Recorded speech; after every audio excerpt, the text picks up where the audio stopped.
So good afternoon, everyone, and we are going to start the session in a couple of minutes. So kindly wait till 3 p.m. Thank you.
Sir, good afternoon, sir.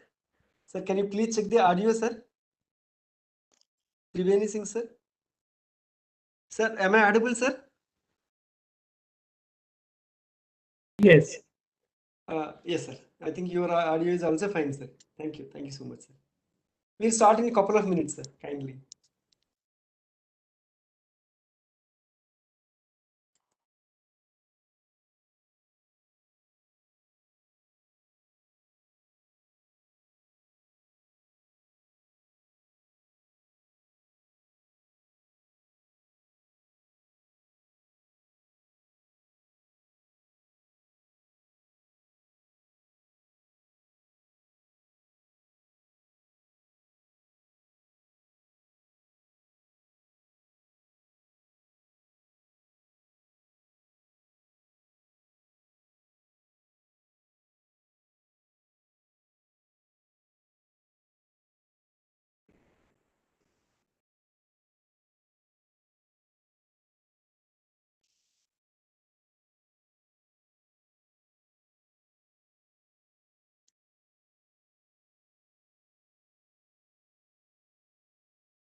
నేను save చేసుకోనా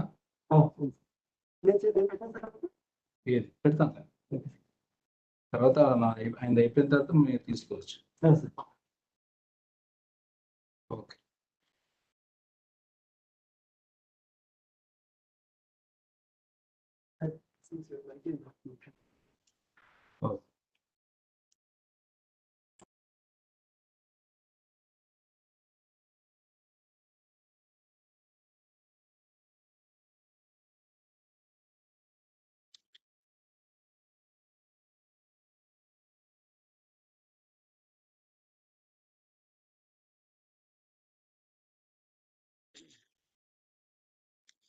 Ananda Prabhu, am I audible?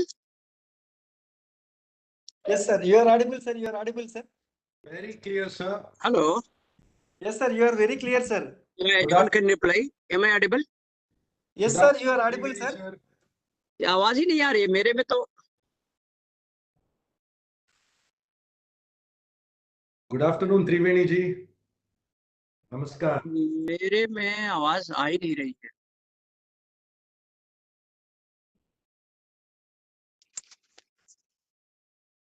Sir, maybe you have to increase the volume, sir, on your mobile.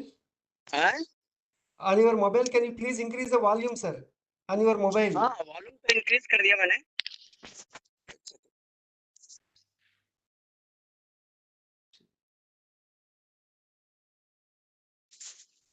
Hello. Yes, sir. हाँ, इसमें आवाज तो आ रही है इसे, लेकिन video हम ऑफ कर दें. Hello. Yes, sir. Hello. Video of कर दे वीडियो हम. Okay, okay, sir. Any problem? No problem, sir. Initially, you just keep it for 2 to 3 minutes, sir. Later, you can switch it off, sir. Okay. Thank you. Okay. Ananda Prabhu, sir, your audio is fine, sir. Yeah, am I audible now? Yeah, Sir? audio, so, No, sir. You are like not. earphone, I can listen, you know. Ananda, Hello. sir, you are not clearly audible. I hope you are doing well. Not clearly audible, no? Yes, sir. Not clearly audible, sir. Yeah, there's some problem, you know. Good afternoon, Murthy sir. Okay. Good afternoon, sir. How are you, sir? Sir, all your blessings, doing well. How are you, sir? Fine, sir. Thank you for joining. So thank you for joining. My pleasure. Our cyber expert Triveni sir is there. It's always a pleasure to be here, sir.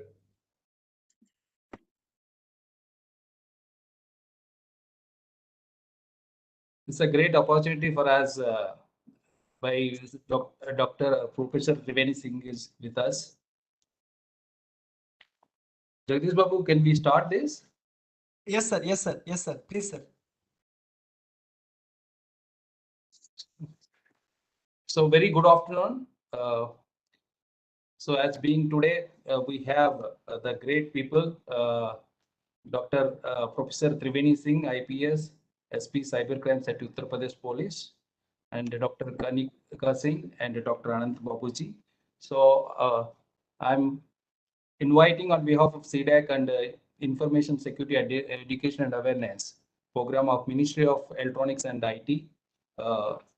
So this is we conducting as part of the Azadi Amrit Mahotsav, so that because we know that all Indians celebrate India's.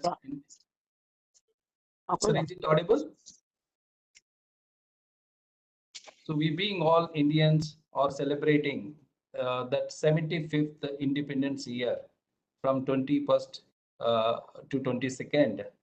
So this is basically the message was Honorable Prime Minister Sri Narendra Modi has often shared his vision of building a new Atmanirbhar Bharat the year 2022. So we all know that our great nation is just few weeks away from the 75th anniversary of Indian independence, and to commemorate that monumental occasion, all departments and ministries will host a set of activities for a resurgent and Atmanirbhar Bharat, so that how do we can envision the India of tomorrow, the India which will merge the best of tradition wise most modern global work into the following areas. So as part of his even though addressing as part of the Azadi Ka Amrit Mahotsav, there are 5 pillars of Amrit Mahotsav is guiding us. The first one is we need to remember the freedom struggles with the ideas which we evolved, achievements we achieved, so the actions which we are doing, and what are the resolving things which we will be our guiding force moving further. So that is second point is the country will always remember that the sacrifices made by our freedom fighters. So all this 75th year, so we would like to remember whoever we are part of this independence India. So we have been making a conscious effort for the last 6 years to preserve the history of our using heroes. Anyway, so this is as part of the Azadi Ki Amrit Mahotsav, as we being part of cyber security and cyber security. So this CDAC Hyderabad celebrating this week as part of the ministry activities. So which today we are discussing about freedom from cyber frauds, where Dr. Triveni Singh and Dr. Ananda Prabhu and Madam is available at this moment, which we would then. And the 7th Tuesday, we are conducting an online quiz on our rich cultural heritage of India. And 8th Wednesday, we are giving a kind of a poster competition for the students, My Vision of India 2030. And of course, 9th Thursday, Ideas, Achievements, and Resolve India 2.0, which we are hosting. And Friday, India, Land of Opportunities. So this is a kind of an education competition for students. 11th Saturday, we are conducting Unsung Heroes of ITS in India. This is again online quiz program. On 12th Sunday, Mass Media Awareness Campaign on CDAC products for social development. So these are the activities which we are doing as part of Azadi Ka Amrit Mahotsav, as part of CDAC Hyderabad. And we thank all the people who joined today. So we today, so as part of our celebrations, and as part of this particular today, as part of the inauguration, we have Dr. Reveni Singh IPS and Dr. Karnika Seth and Dr. Ananda Prabhu ji. And before starting that, we would like to tell about that some kind of cyber security facts. So a staggering 95 out of 100 data breaches are caused by human beings. So because we may be having a kind of technology controls, administrative controls, but when it is coming to the human, we all be part of and reasons for this kind of data breaches. And 5% of organization folders are properly protected. That means 95% of kind of a data is open to the or maybe due to some small negligence, so which we are reasons for the data breaches. And 1 in 5 internet users have experienced a virus attack. As you know that there are 6,000 different malwares are coming towards to our system. Of course, all these malwares are not belongs to your system or your mobile or your. Maybe some of them are maybe on that day, but definitely an alternative day, you may get some kind of virus related to what devices you are using. And 10% of breaches are from in the form of a espionage. This is spying kind of things. On average, it takes 207 days to identify breach. So which we have seen that there are 6 terabyte data was breached, where the organization identified after 1.5 years that the data breach was happened. So that is where that system which we are part of the system. And across the world, antivirus programs detects more than 350,000 viruses on every day. So that 49% of mobile users have an antivirus app, but still there are 51% apps mobiles are doesn't have. Even the 49% of mobile users having this antivirus app, but it's not updated. Of more than 80% of apps are not updated on day-to-day basis. Cybercrime is going to be up and 600 on basis of 600% because of that, particularly the COVID-19 pandemic, because we all part of digitally are united because of this unfortunate COVID-19. And of course, 48% of IT persons say they have been targeted by social engineering attacks. And if you look into about all these kind of issues, so that main breaches are main, we are not being aware as much as. Once you know that yourself, what exactly you are, so that you know about yourself and you know about your gap areas. Once you know yourself, then you understand technology. What kind of technology you are using, how to use in safe way is very much important. And then third point, along with that yourself you are knowing and you knowing about your technology, what you are using, you need to understand what kind of threats you have, what kind of enemies are there with respect to what devices you are using. So that would be the important, so that you must know yourself, you must understand technology, and you must know about who are others to take your data or to use your data or your technology to hack you yourself. That if you know that, we maybe you can say the more than 90% we are secure. So as IoT devices experiencing are in our life, there are attacks are also is in the same way, they are exponentially growing. On average, 5,200 attacks are happening on every month. So in keeping of a view, in keeping of these many frauds, in keeping of these many attacks, so which we need to have freedom from them. As we being as part of the Atmanirbhar year, so definitely we need to ourselves independent of these all frauds and attacks. That is what our motto. So for this, so that is where we started this program, and so I am inviting heartfully Dr. Professor Triveni Singh, IPS. So he is presently working as an SP Cybercrimes Uttar Pradesh Police. Unfortunately, he is in Hyderabad at NPA National Police Academy at this time.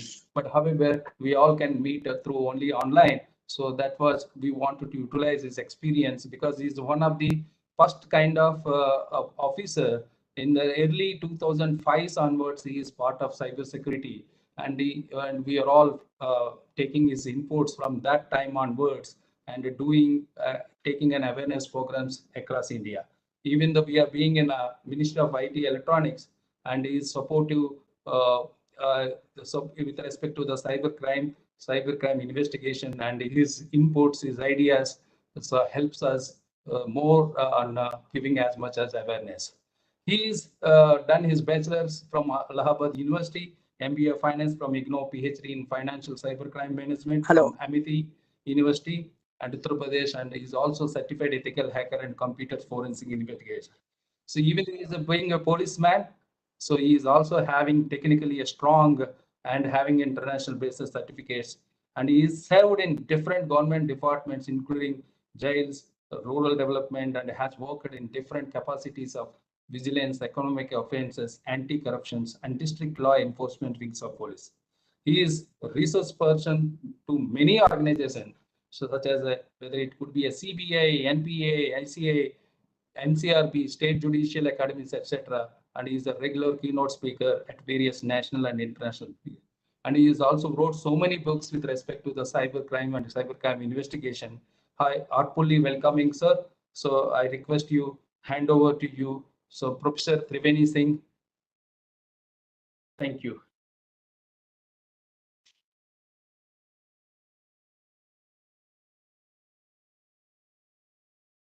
So he has been honored with several distinctions, notably President Medal for gallantry by the President of India, and Certificate of Honor by Director CBI, winner India Cyber Corp of the Year Award 2012 by DSCA NASCOM, and commendation disc by DGP Uttar Pradesh, Lifetime Achievement Award by Digital Investigators Association, conferred as a honorary professor by Amity University Uttar Pradesh, Amity Alumni Achievers Award 2017 by Amity University, Law Enforcement Award by Visa Security Summit, Korea, Gold Commendation Disc awarded by DGP Uttar Pradesh, Digital Forensic Investigation Officer Excellence Award by International Association of Scientists and Researchers. So there are several many awards and distinctions are there. He has authored many case studies in national and international scenarios, often quite quoted on cybercrime issues by several media houses. And these are some of the books which you are see that. And he wrote the book Hidden Files, which is based on real cases of cybercrime investigation, and runs a radio show on Red FM to spread cybersecurity awareness. He has solved several complex cybercrime cases in which about 600 cyber criminals and over 4,000 crore of fraudulent money was involved. So I request Professor Triveni to take care. Hello.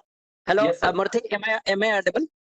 Yes, sir. Yes, sir. Please go, sir. Yeah, the problem is that Yes, sir, that of bandwidth in NPA. Yeah, there is so much problem here related with network and bandwidth. That's why anyhow I have got connected. So my class is going on in NPA. In fact, let me briefly talk about the statistics, what we are getting related to cybercrime. So if I'm talking about Uttar Pradesh, am I audible? Hello. You're audible, sir. Hello. You're audible, Am I audible? Okay. Yes, sir, The moment I get disconnected, you just tell me. Okay. Just remind me that I have been disconnected. Okay. So let me briefly talk about what are the statistics related with cybercrime. So if I'm talking about Uttar Pradesh, then in last 2 years we have got more than 70,000 cases. 70,000 cases we have got more than. I'm talking about Uttar Pradesh only. And if we are talking about the entire nation, the MHA has initiated a project on and they have created a website cybercrime.gov.in. So anyone can file his cybercrime cases over that. If I'm talking about that figure, then in last 2 years, more than 5 lakh cases has come, have been registered through that particular website, cybercrime.gov.in. So now you can imagine few of the people, they are registering their complaint on that website, and most of the people are coming to the police station. And we have, different online platform also we have given them, like they can call 112 and they can register their complaint. In financial cybercrime, they can call 155260. Again, a scheme helpline number initiated by MHA, and each and every state is implementing in their own state. Like we have implemented this, and there are 10 people round the clock. In 3 shifts round the clock, they are attending this kind of financial cyber fraud cases. So two.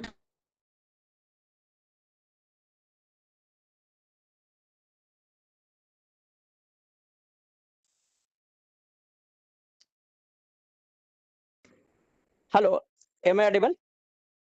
Yes, sir. Hello. You are audible, sir. You are audible, sir. Yeah. So then what is the nature of the crime? Earlier, 2-3 years back, you used to get cases simple in nature. Somebody used to compromise your mail ID. Somebody used to make your Facebook, clone ID. They used to get your OTP. Now we are getting cases related with ransomware attack, cryptocurrency exchange fraud, and some highly technical, somebody data breach cases we are getting.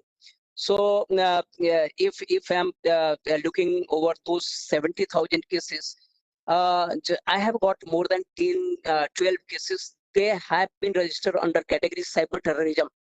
So now cyber terrorism, ransomware attack, cryptocurrency exchange fraud, data breaches, hacking cases. Somebody is hacking into your mobile phone, your system, and then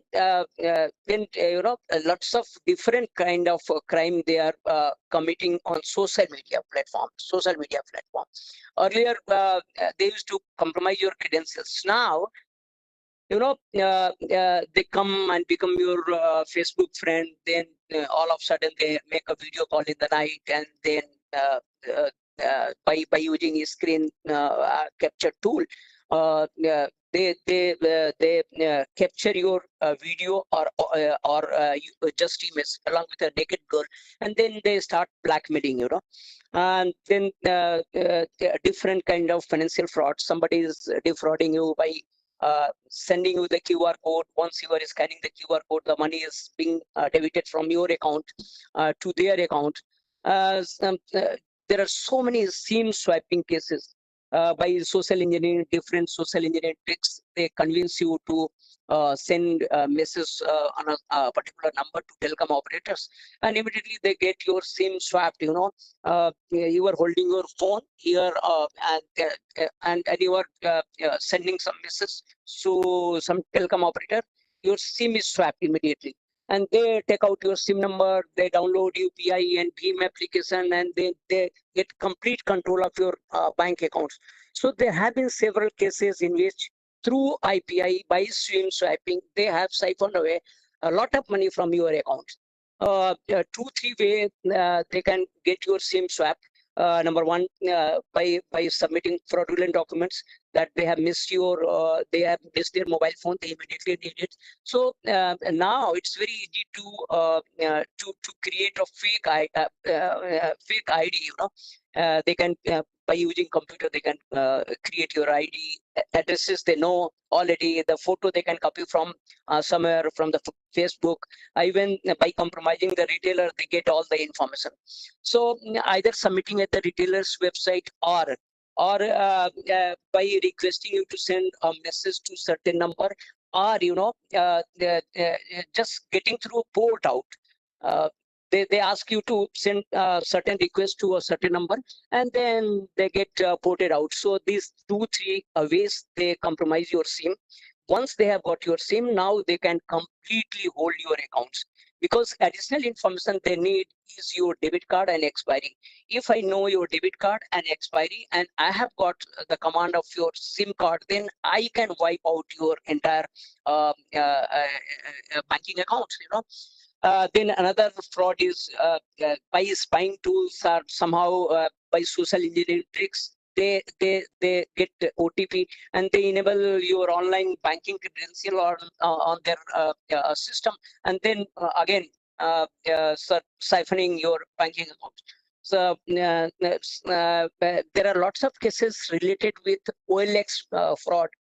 Recently we have got, because suppose you you are advertising your commodity, goods for sale, then immediately you will get a call. A call will be related to someone who claimed to be that is an army officer. He will send his badge and uniform, all that uniform, so as to make you believe that this is a genuine call, and he is not a fraudster, because he says that I am an army officer. I did those goods which you have advertised. So I want to check whether my payment is going to your account or not. So by the way, what kind of wallet you?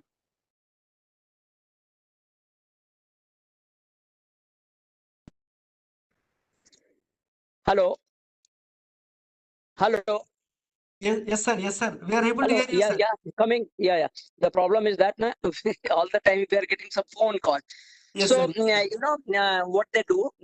They first time they pay you 100 rupees, and you see that your Paytm or Google Pay account is credited by 100 rupees. Again, they are going to give you 100 rupees just to make you just to create a trust between you and him. You know, again 100 rupees is credited to your account. Then you think that it's a genuine call. He's really a genuine buyer, and then all of a sudden he changes his, he says that some problem is there in sending money. So I am sending you a QR code, just scan it, you will get all your money. So the moment you scan that QR code, 99% people do not know that by scanning QR code, you are going to debit your account. You are paying money. QR code is scanning is not for getting money in your account. It's just for paying money. So similarly, we are nowadays we are getting lots of cases related with website fraud. Website look and feel similar of banking domain, or some e-tailers, some famous e-merchants look and feel same. The name, the domain name, just minor change in spelling. For example, if I have to create an Amazon website, then AMA or JON jon.com. So I will book this kind of so what is happening, a normal user, a layman, is not looking onto the spelling. He thinks that it's amazon.com and I am going to purchase through this particular trusted website. The fact is that a slight spelling error is there, or some addition of one letter or two letter. Look and feel is same. The product advertisement is same, and then they advertise that they are giving you a Apple phone on 70% discounts. It's a bonanza offer. Then the most of the people go and purchase. They put in their debit card and credit card detail. And what happens? Neither goods are delivered, and even their credit card, debit card credentials are compromised. And then the criminals use on international portal, where even OTP will not be coming onto your phone. So this kind of website fraud cases are rising exponentially. Each and every criminal is creating a website within minutes. You just what you need, you just to book a domain name, you create a website, you talk to a payment gateway operator. Definitely he is going to, within next 10 minutes he is going to integrate his payment gateway onto your website, and then on transaction basis they are charging the fees. They're not taking anything up front. So it's so easy to create a fraudulent enterprise nowadays, that anyone can start defrauding the public. Once we were investigating a case in which there was a advertisement by the Madhya Pradesh recruitment, and they had advertised for some clerk or some guards, 500, 600 vacancy. So the moment the aid came into news media, immediately the hackers, made a clone website. See, look and feel exactly similar, spelling just one letter difference. then the students applicant thought that this is the genuine website, and they starting applying there by giving 300, 500 rupees. So somehow this from social media we came to know about, and when we investigated the case and arrested the boy, who was just 17 years old boy sitting inside a room in Banaras, we arrested him from there. He created, and he told me that it's taking hardly three to 4 hours for my domain to be up and running. So if this is so, if technology has enabled criminals to operate in such an easy way, then definitely it's a challenge for the police. Nowadays, what criminals are doing, they are using spoofing tools. I mean, they can spoof your number, they can spoof a website, they can they are spoofing a mail ID, they are using fake mailer services, and in most of the cases, they are using VoIP call. So as to make it difficult to track them, because definitely it's a little more difficult to track if someone is calling through VoIP platform. So all the criminals, they are using this VoIP platform. The investigation is so difficult, we have to get technical support, not from a local level, from ISPs. We need to find out the international gateway, then VoIP operator. If the VoIP operator somewhere located overseas, if we're not getting support from them, we cannot crack the case. So and then similarly, there are so many hacking tools, so many hacking tools, just easy to use. You need not to be a computer scientist. If you are a little smart and you can use Fiddler and Data Temper and Perf Suite, this kind of application, then you can purchase anything in free on any portal. Recently, in 3-4 months, I got a case related with Amazon, where by using Perp Suite and they had defrauded Amazon company to the tune of 70 lakh rupees, and this kind of cases are rising. In most of the cases, the corporate are not coming to the police. The amount was 70 lakh, and that's why they came to the police. Otherwise, in most of the cases, they go on hiding it, because they fear that once I will go to the police, unnecessarily we will be dragged into the court cases, and then our name will get published in the newspapers. So it's just because of reputation risk. They think that our reputation or goodwill will be damaged in the eyes of the public. They are not coming to the police. In most of the cases, they are hiding. I always suggest corporate industry, they should come forward. They should come to the police. Unless and until the police comes to know a criminal case will be registered, how can we backtrack the criminal? How the criminal will be arrested and the prosecution will be launched, and then they will be convicted? Unless and until this entire complete criminal justice system is complete, so there won't be deterrence, because they are defrauding you by 10 lakh rupees. Then another website, they have done some ransomware attack, and again you are hiding. So each and every corporate and entity, if they keep on hiding this kind of crime, then how the law enforcement agency can solve these cases, or can conduct a crackdown on such a criminal syndicate? Earlier, they used to operate in a silos manner. They used to operate singularly. Now they have created an international syndicate. They are internationally connected with each other, because hacking is, for example, ransomware attack is done on some corporate entity here in India. The ransomware attack is being operated from some northeast, and the payment through Bitcoin is going, Bitcoin address, the beneficiary is there in USA and all that.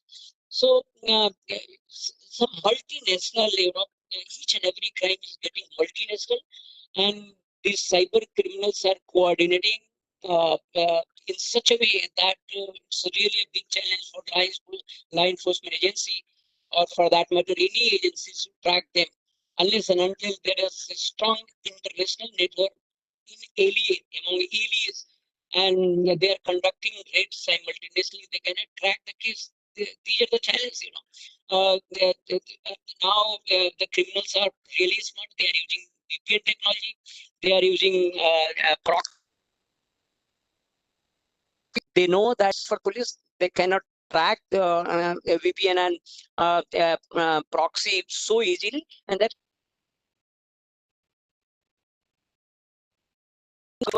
yeah, even sitting inside in India, you can get immediately the virtual number related with some UK or for that matter any country. You know, you can take virtual number and just enable on your WhatsApp, and you make a WhatsApp calling. So you need not to give your KYC for getting a virtual number. By giving few dollars, you can get any virtual number, and you can once you have got the virtual number, and the virtual number is related with that country, or whatever number you want, that will be integrated into that VoIP platform, and you can call anyone by number of your choice. So if this is the technology, if this kind of technology is being used by the criminals, definitely it's a technical challenge. Then the legal challenge also, because several countries are involved. The problem is that of data retention, in each and every country is having their own IT policy, the data retention policy. They have their own rules and their own, mechanism to share the data. So the problem for police is that if we're not getting the right kind of data, and in real time, that we cannot crack the case, because suppose I'm going through legal process, it will take months and months. And within next 15 days they completely destroy the log.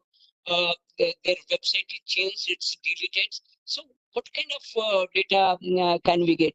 Similarly, they are using a bullet hosting.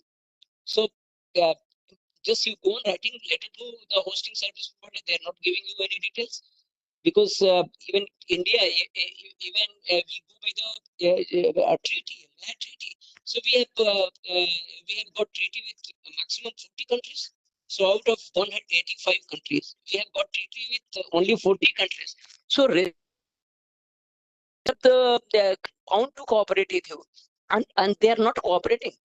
This is done. Cybercrime is done within seconds. Your money is siphoned away within seconds, and it's multi-layering of your money. The placement is it's just hopping from this account to that wallet, from that wallet to those accounts, from India to Pakistan, from Pakistan to Bangladesh. Then the money is ultimately withdrawn in Thailand and Singapore. So definitely now the cybercrime landscape has it's entirely changed, unless and until there is an international body, international body, so as to provide us information in real time, so as to conduct raids and seizure in real time. Only then we can save. Otherwise, the future is really it's worrisome.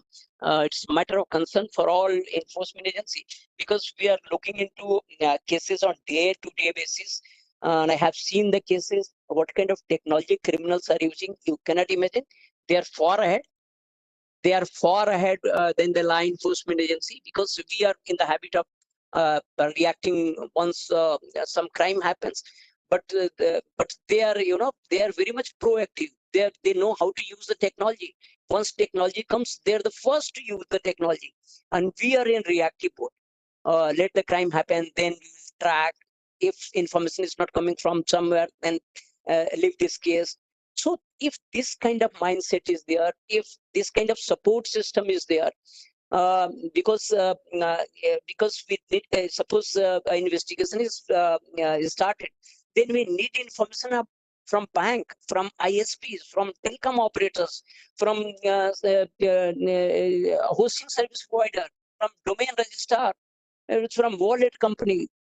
If information is not coming from these sources, we cannot complete the investigation. And the problem is that really, for example, if we're asking something from the Google or the Facebook, they delay it, in 50% of the cases, they're not providing us even meta log. I'm not talking about the text and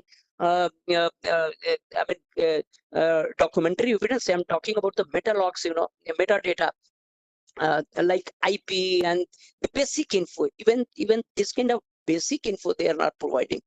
And so these are the challenges. For public, I always advise them that now this is a virtual world. Spoofing is anything can be spoofed. Your credit card can be spoofed. Your debit card clone is happening. Even your biometric is being cloned. So fake websites, number is being spoofed. So if this is the era of spoofing. So if you are getting any phone call, or if you are communicating with any website, or if you are chatting with any friend, or making friend online on social media accounts, you be sure you just confirm through offline mode also. You talk to them, you look for some complaint on Google, you do some social media research, open source research, so as to convince yourself that the man, the phone call or the video call you are communicating with is the real one, because anyone can spoof everything, So before making any friends on social media, you make yourself just make a phone call. This is your picture, this is your about section, you have written this because your photo is there. Because recently we have seen exponential rise in cloning of Facebook identity. Identity theft cases are rising, and there is a gang, there is a gang. They are operating from Mewat area, Bharatpur, Mewat, and Mathura. There are more than thousands boys and girls. They are into this kind of. They create your fake ID. They take some photograph from anywhere. They make your Facebook ID. They become your friend, or they get lots of friends because they think that this is a genuine ID. And then they start. They make a video call, and then they capture your videos or audio or even emails in a compromising position, and they start blackmailing, and they give you threat that if you're not giving money ransom, then we are going to tell your son and daughter, your parents, your boss, your colleagues. So on daily basis we are getting 5 to 6 cases, and in most of the cases they are the senior people, they are senior adult, and so this kind of crime is happening through social media. So be alert while sharing your photograph, be alert while talking to someone in video mode, be alert giving information related with your financial identity like debit card and OTPs. So one thumb rule is that never share anything. If someone is calling and he is asking for certain information, never talk to anyone, never pass on any information. Either he's asking your PAN card, your date of birth, your mother's maiden name, your debit card expiry, and everything. Because the criminals are so smart, and they are literate. They talk in such a way that it appears that this is a genuine call. It's coming from bank. This genuine call is coming from Naukri.com. It's a genuine call. It's coming from insurance company. The fact is that they have created a call center, and they are running into a corporate style. They have they have appointed CEO and chief financial officer, and then the team lead, and there's just they are working in a corporate style. So I read it several times in NCR area, sometimes in Noida, sometimes in Delhi, sometimes in Gurgaon, and I found highly sophisticated, corporate structure they were operating.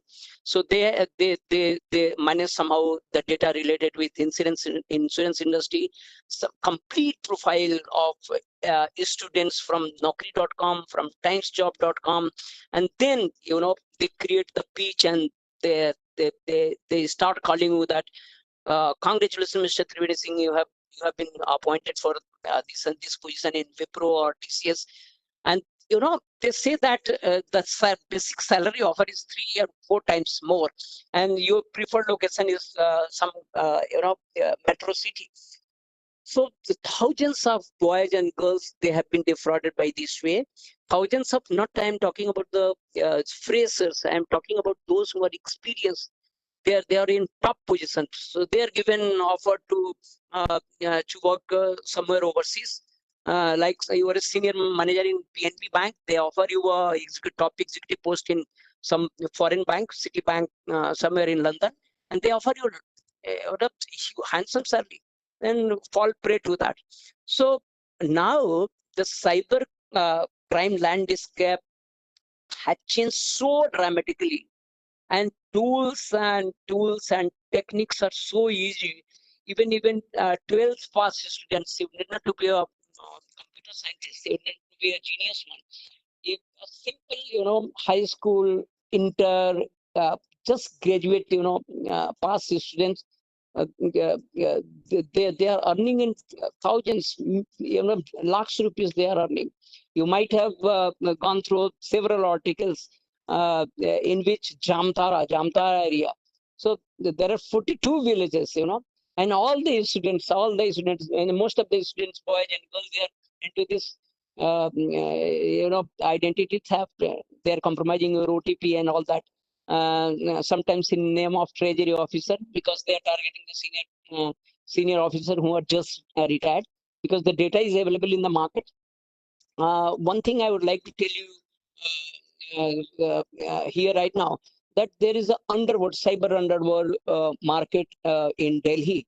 So you can purchase any data related with insurance industry, jobs, company profile, everything, So the data breach is really a serious issue, unless and until corporate, government sector, and all the stakeholders, they come on a single platform and they make it an agenda how to secure the data, because all problems is related with data breach. Once data is into the criminal's hand, they can play with data in any way. They can befool you in any way. Then the next problem is that of KYC. KYC related with your SIM, KYC related with your bank accounts, unless and until we are having stricter control for the KYC, the kind of financial fraud will go on happening. Of course, government is doing a lot. Law enforcement agency in each every state is doing a lot. On daily basis, few hundreds are being arrested. Hundreds of cases are being worked out, but the criminals are in such a huge number. Just they go on defrauding people in number of ways, not in a single way. So they're so creative, they're so innovative. The way they are committing fraud, it's mind-boggling. So it's all from me. If any question, if anyone want to ask, then they can ask me any question, because Murthy? Yes, sir. Yeah. So thank you very much, sir. I'm taking some questions, sir. Yeah, definitely. I was audible. Yes, sir. Yes, sir. So yeah, then, okay. you please look about some questions and can we have? Yeah. So I request everyone to post your questions to Dr. Ravini Singh ji.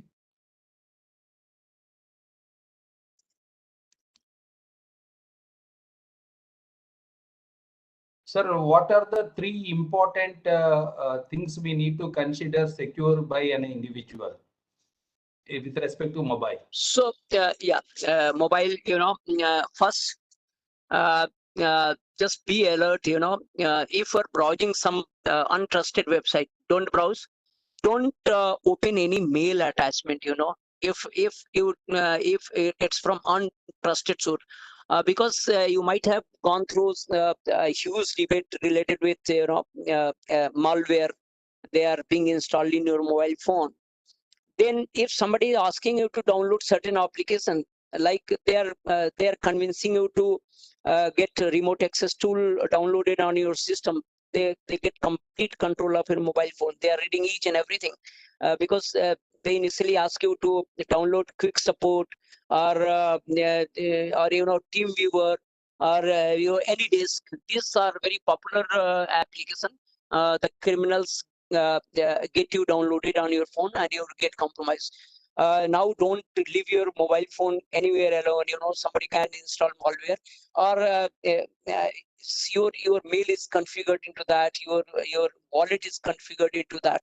So be careful not to lose it anywhere. If the phone is missing, then you can imagine, because your wallet is there, anyone can if I have got your phone for 2-3 hours, then I can wipe out your bank account. I can read all your phones. I can look into your all photographs. Even I can search your G drive and any cloud. So what else is there? So be alert. Don't miss your mobile phone anywhere. Don't keep it somewhere where anyone can access and play any mischief with you. Mobile has become so important because it's completely your professional, your commercial, your personal, your social life. It's all integrated into one, and that is mobile phone. Yes, Yeah. Sir, there is another question. See, even though I didn't share my OTP, the money was drawn. How it is possible? Without? See, even without, I got an OTP message, but however, I Yeah. never shared with anybody. But within minutes, the money was drawn from my account. So without sharing, how they are able to do these things? Okay, listen. There may be two situations. Number one, if I have got your debit card credentials, like your expiry, your credit card number and CVV, and if I am purchasing something on international website, there won't be any OTP. You won't get a OTP. And a second situation, maybe somebody compromise you, got you some remote access tool downloaded on your phone.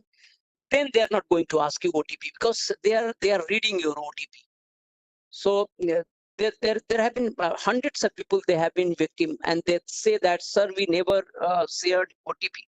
The fact is that some remote access tool is there on your mobile phone and they are reading it. So they no longer need your OTP, all that.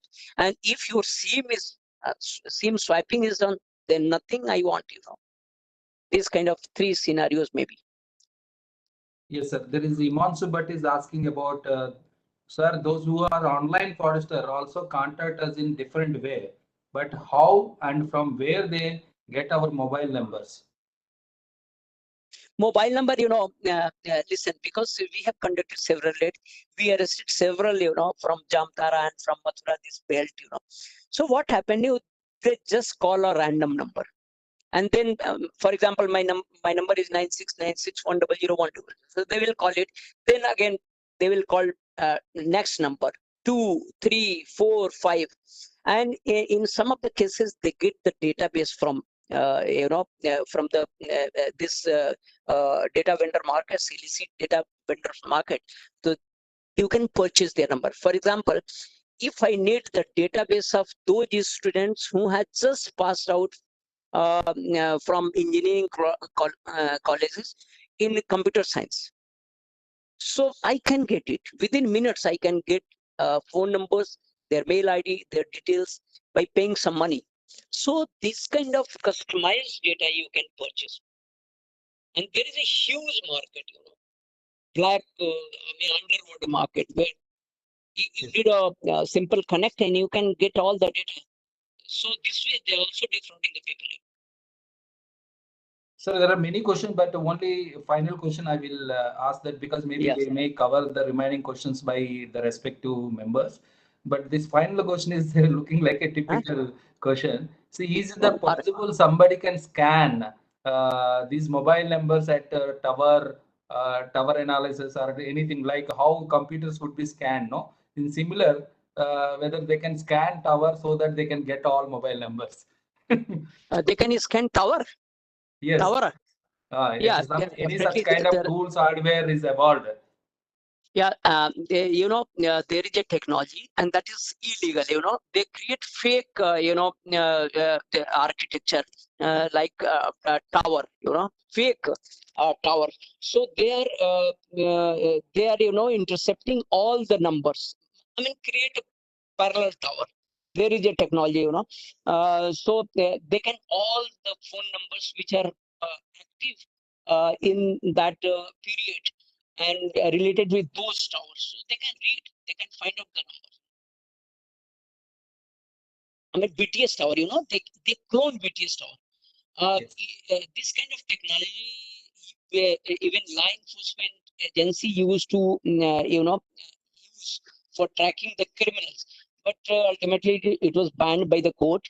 It was illegal because in a certain CID, in a certain BTS, there are huge number of people, and they were all. We can target any numbers. So it was illegal and it was banned, but the technology still exists, and you can do it.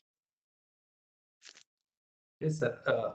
Sir, thank you very much, sir, for being with us, and we are very much happy that you are being in Hyderabad, and I wish that we stay in your stay at Hyderabad is very successful, and so it's very fortunate for us you being with us. Thank you very much, sir. Yeah, thank you, thank you. I'm really grateful to SIDAC that invited me and gave me the opportunity to interact with these people. Thank you so much. Thank you. Thank you, sir. Thank you. Thank you.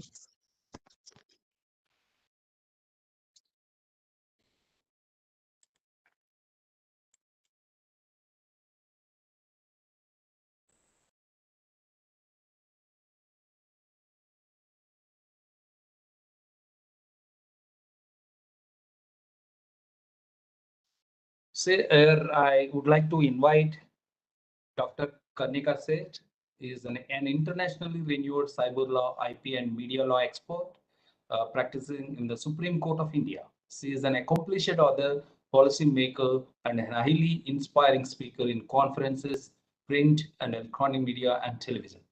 Dr. Seth is the founder of Seth Associates, an established law firm based in Delhi that renders legal services to both domestic and global clients. Dr. Seth's contribution to growth and development of cyber laws in India and internationally is widely acknowledged in the corporate world.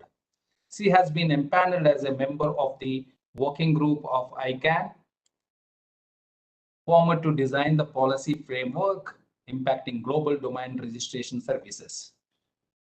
So she contributes to various working group consultation aimed at designing policies for emerging technologies.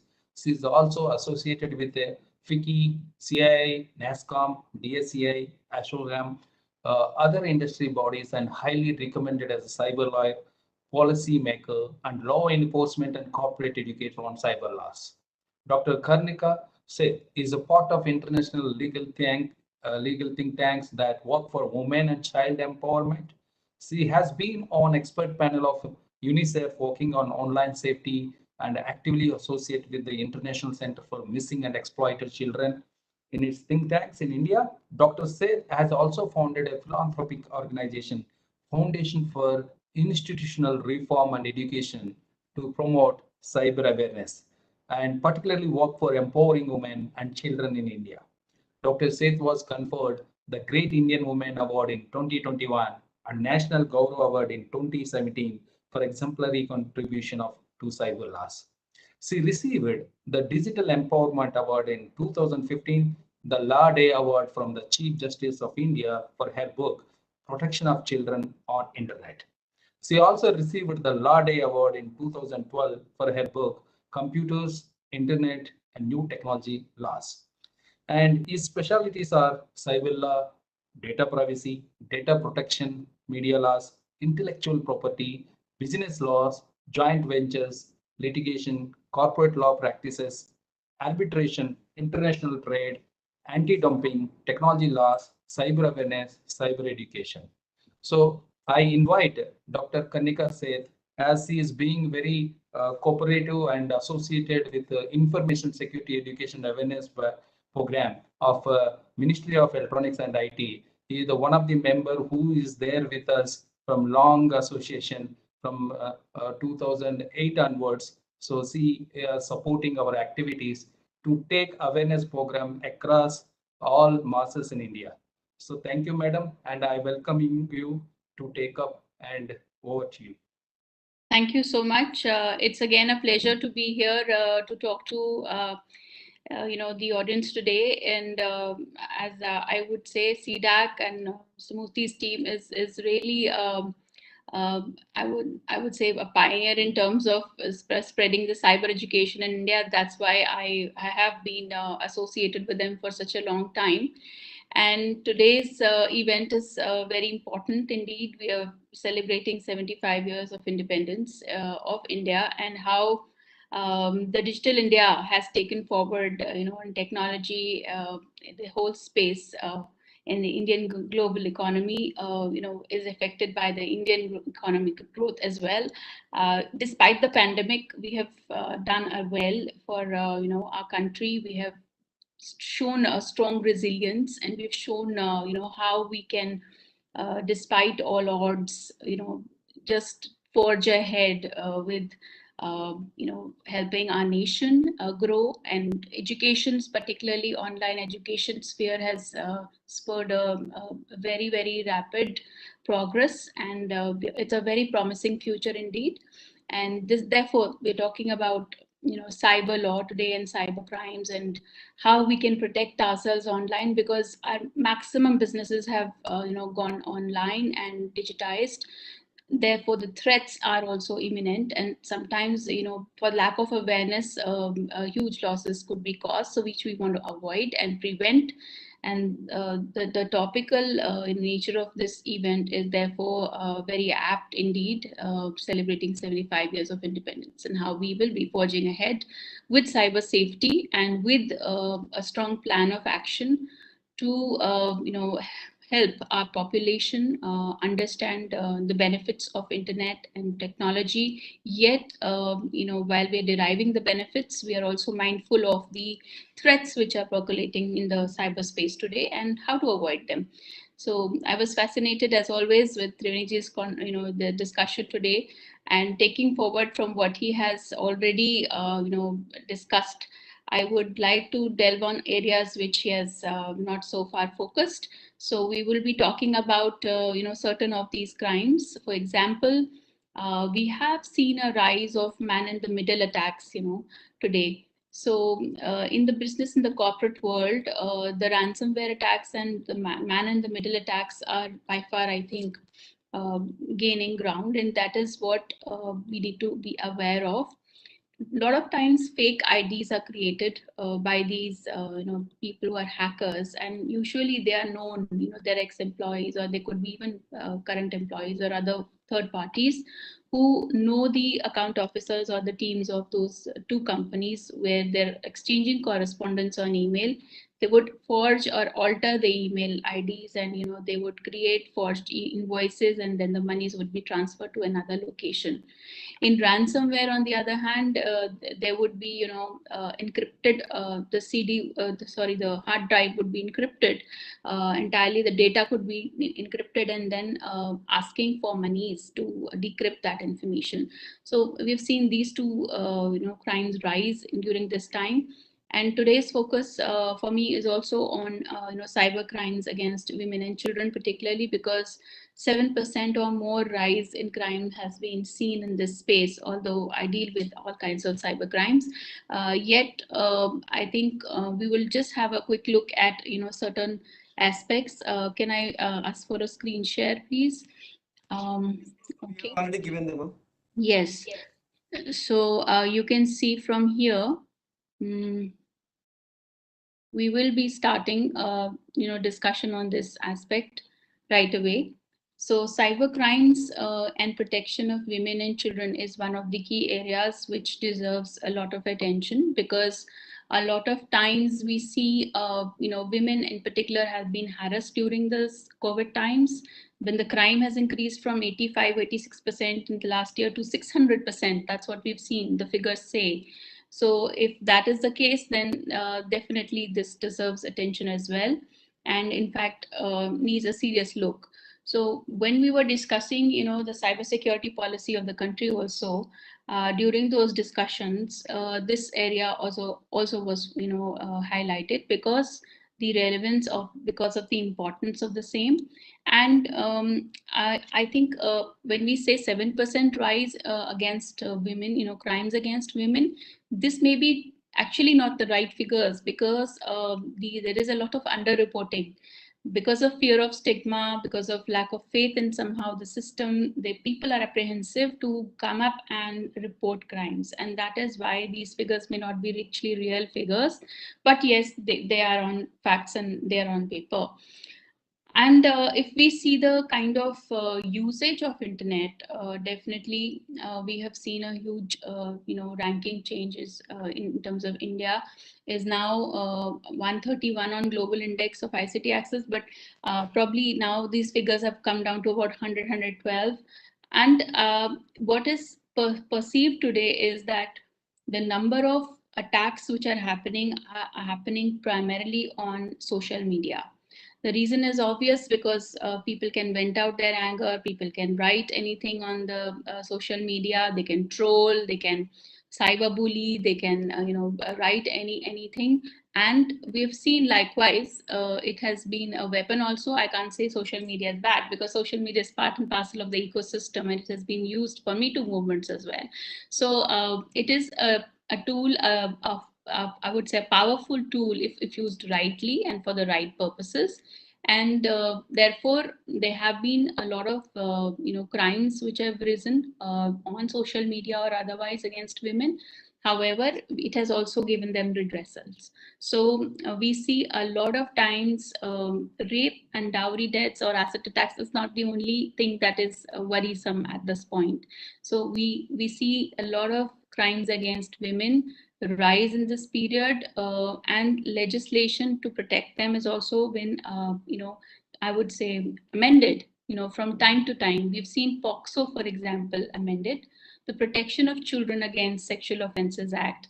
So this act has also been amended lately, and stringent punishments in the IPC have also been put in cases of any kind of cyber harassment or video barbarism or any kind of invasion of privacy of women. So there is a lot happening in that regard, which we'll be talking about.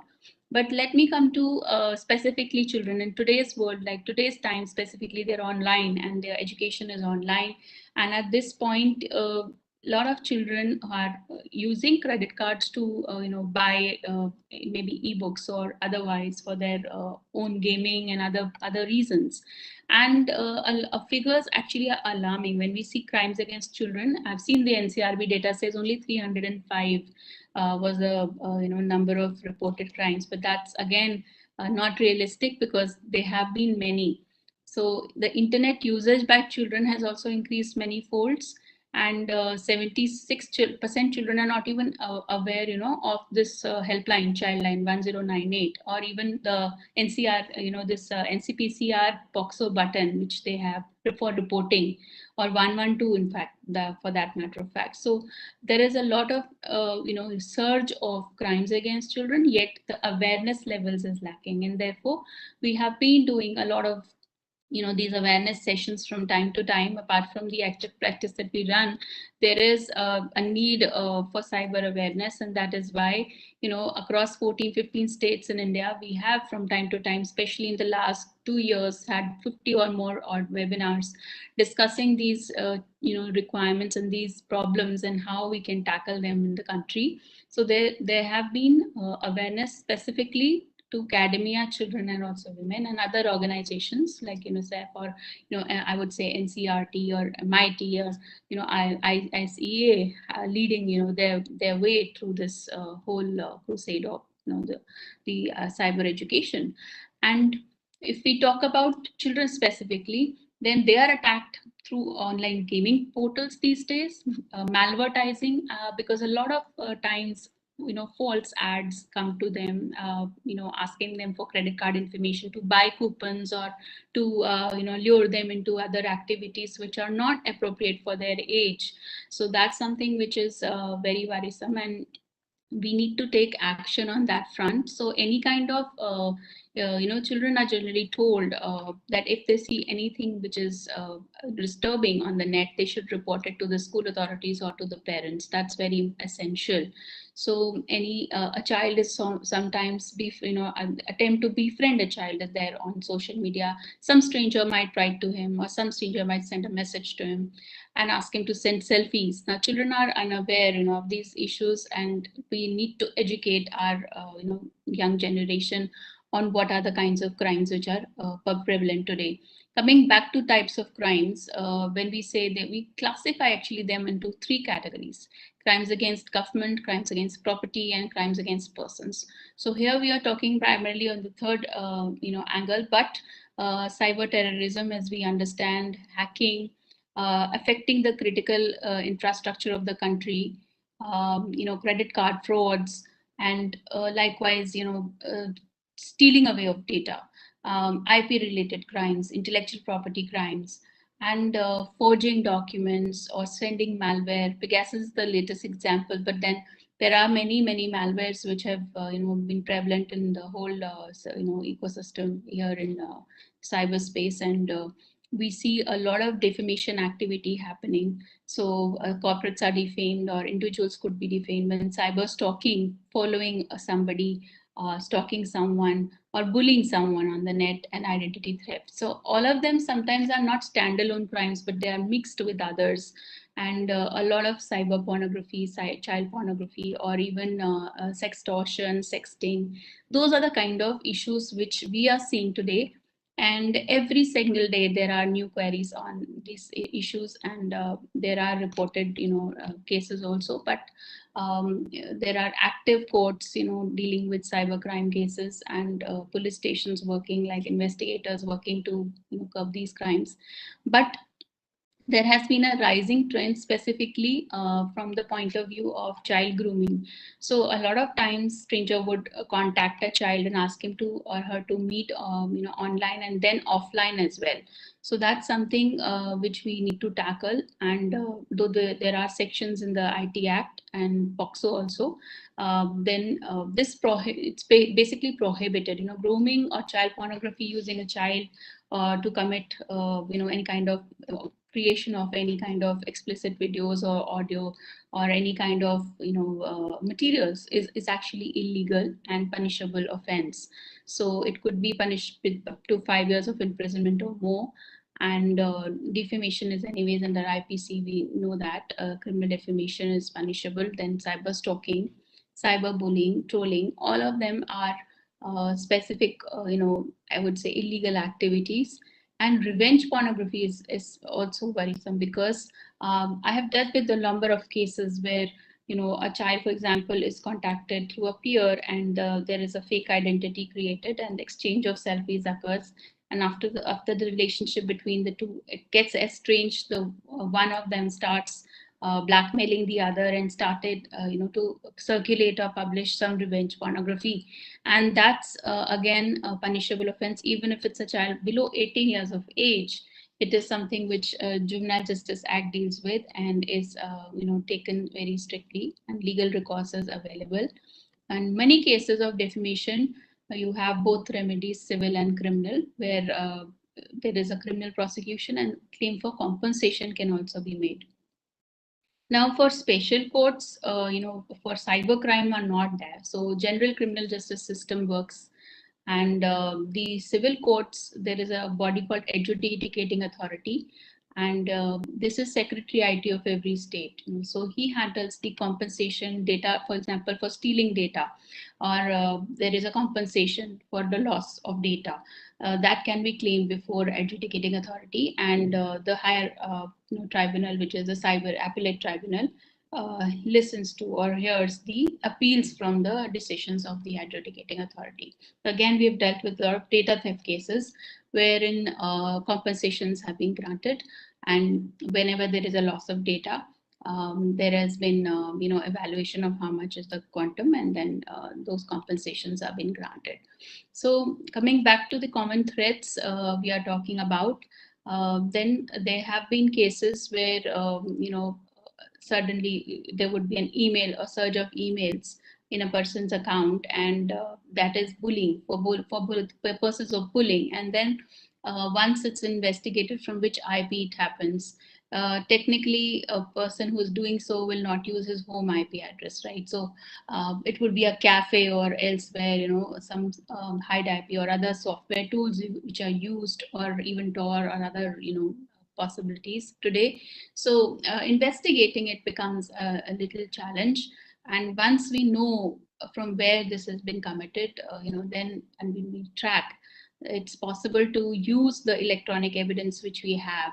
And that's a good point which I'd like to raise here, because a lot of times there's a confusion. People feel if there is a cybercrime case which happens, we don't know whether that evidence is possible, you know, to lead in the court of law. But it is possible to lead that evidence in a court of law. There's a way to do that.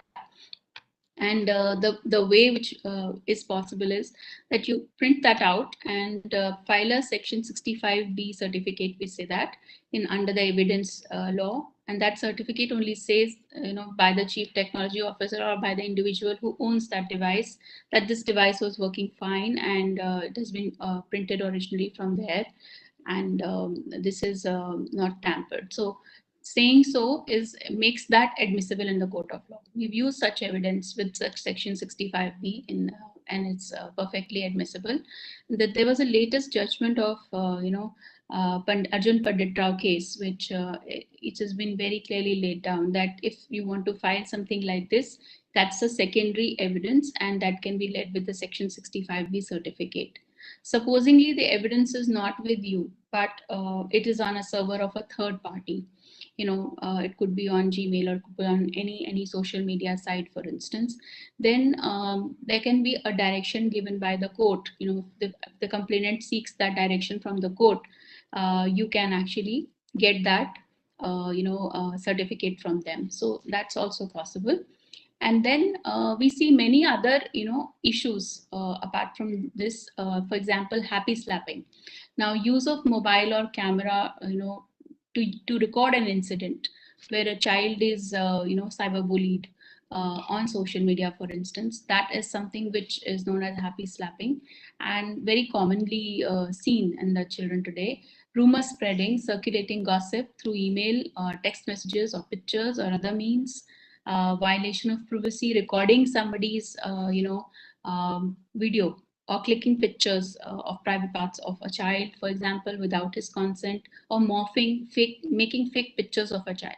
Now, those kind of issues have, you know, been seen today. And many times, children's identities, location, vulnerability, their data is being, sourced from online means through social media or otherwise, and then misused. Then this is usually used by cyber criminals to stalk or harass a child or to blackmail.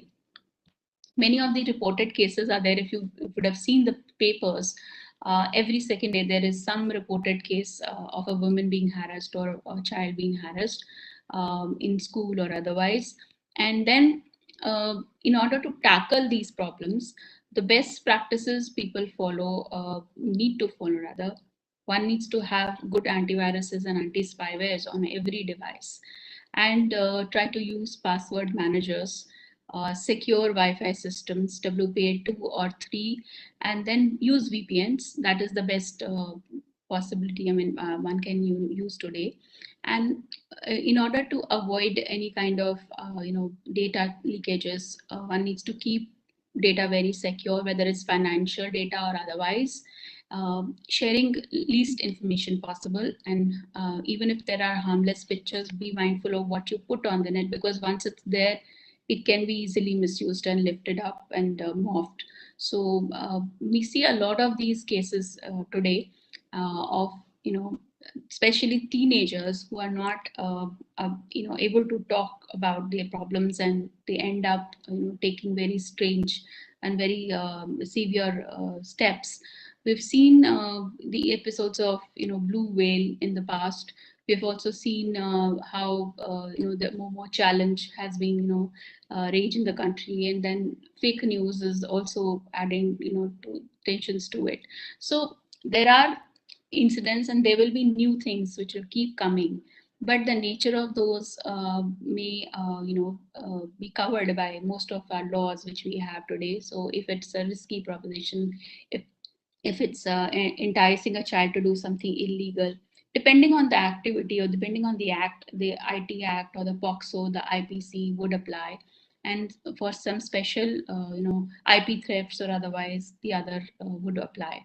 So most of these laws, they are there. The challenge is the implementation, because as I know that, cyber, for example, child pornography rackets are not just India specific. They could be cross border. They could be having more countries involved, and therefore there is a need for better protection, strengthening the protection regime and strengthening the law enforcement regime with good cooperation treaties and cooperation arrangements with nations. I think that's very important.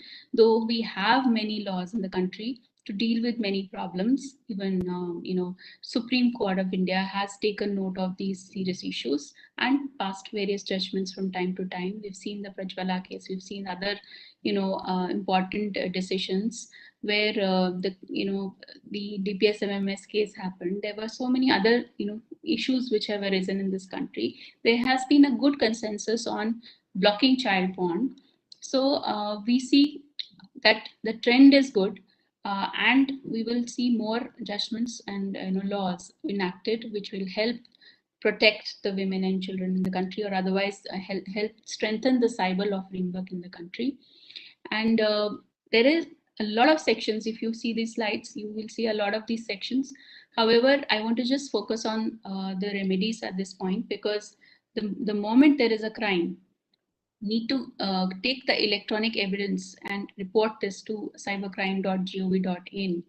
And then if there's a something which is kind of annoying, or something which is harassing or illegal online, which is damaging to your reputation or otherwise, immediately you need to inform the social media portal also to block that content. Otherwise, we can get blocking orders from the court, and we have been successful in doing so.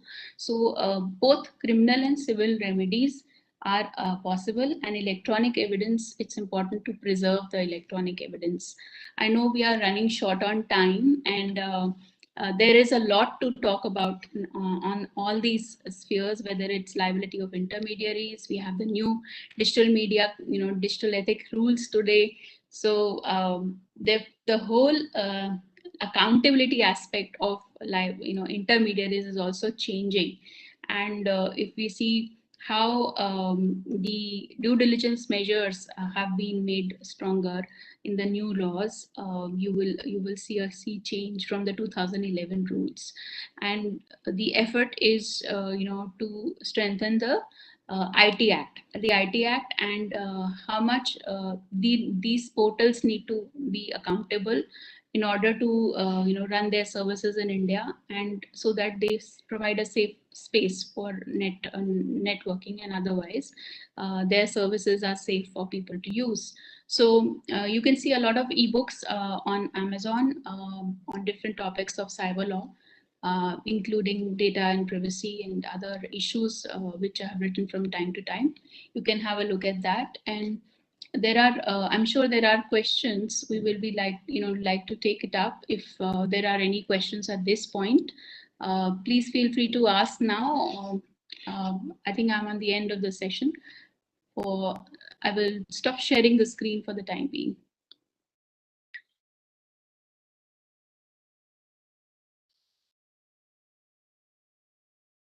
Yes.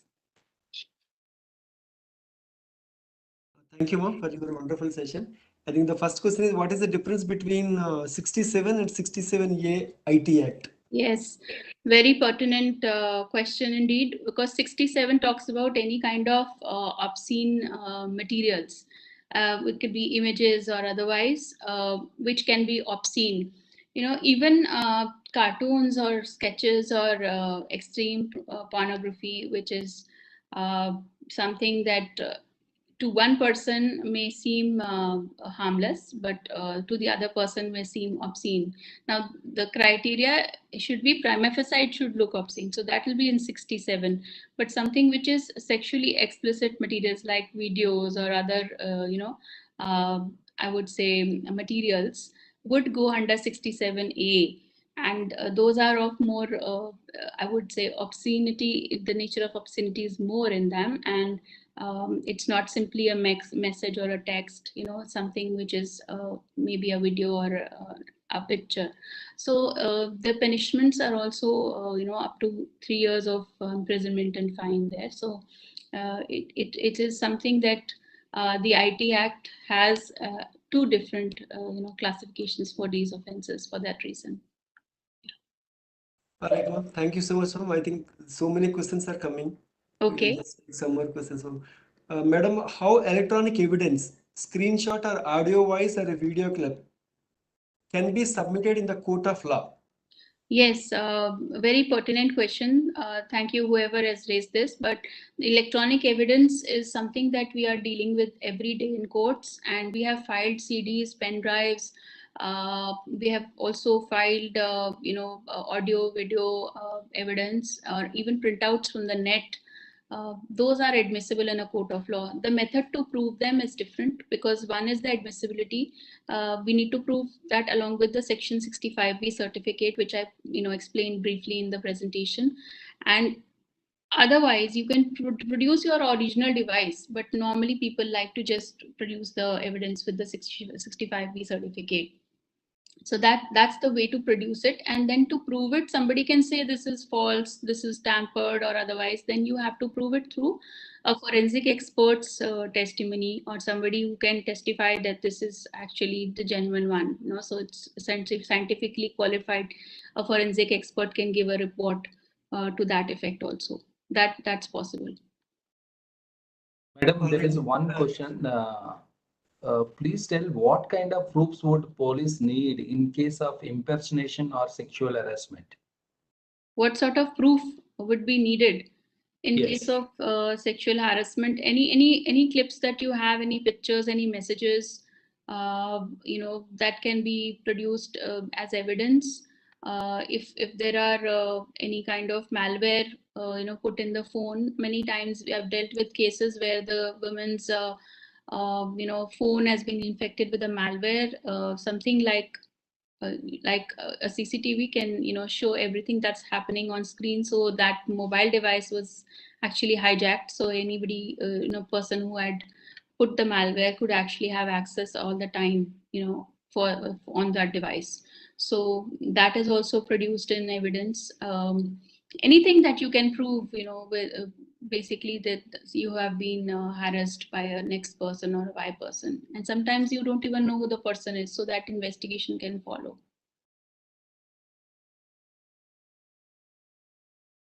Yes.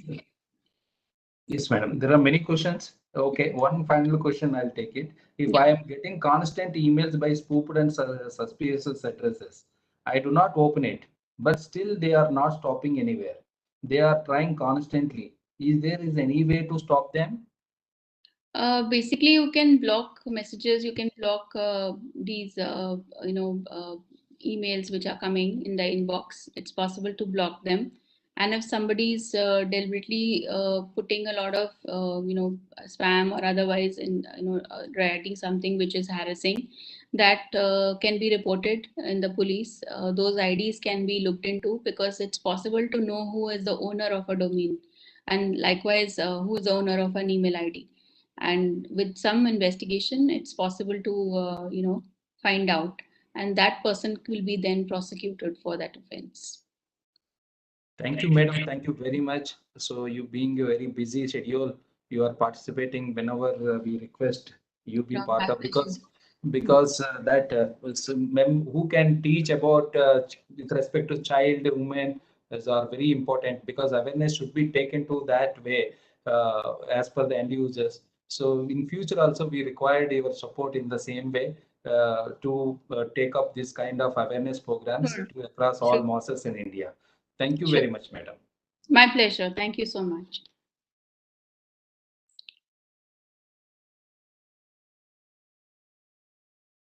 So now I'll introduce Dr. Ananda Prabhu ji. So he's the Control is with you, sir. basically he is a part of profession as engineer, and of course did management degree, and of course expanded his engineering to the technology. So, and of course is a professor. So all kinds of activities when you were looking about the academic. But however, he is very near to so many people who are part of ISC program, because when Dr. Anand Prabhu comes to our platform, so most of the people ask that when next, what, when time. So that's what all three of us, Dr. Triveni Singh is new to our platform, but however, as Karnika madam and Anand Prabhu is very near to our participants, and they lot of requests from our participants that whenever we have next such kind of programs, they specifically request to add on them into our platform for such kind of awareness. So we always thankful to Dr. Anand Prabhuji being with us and giving a nice awareness program to that. Coming to, he did Bachelor of Engineering in Computer Science, Master of Technology in Computer Science, Master of Administration in Information Science, Diploma in Cyber Law, and of course, Computer Engineering PhD degree holder, and also he is a postdoctoral fellow in Computer Science and Technology. Of course, the areas of interest are more on cybercrime investigation and cyber law. He conducted more than 1,000 workshops across India.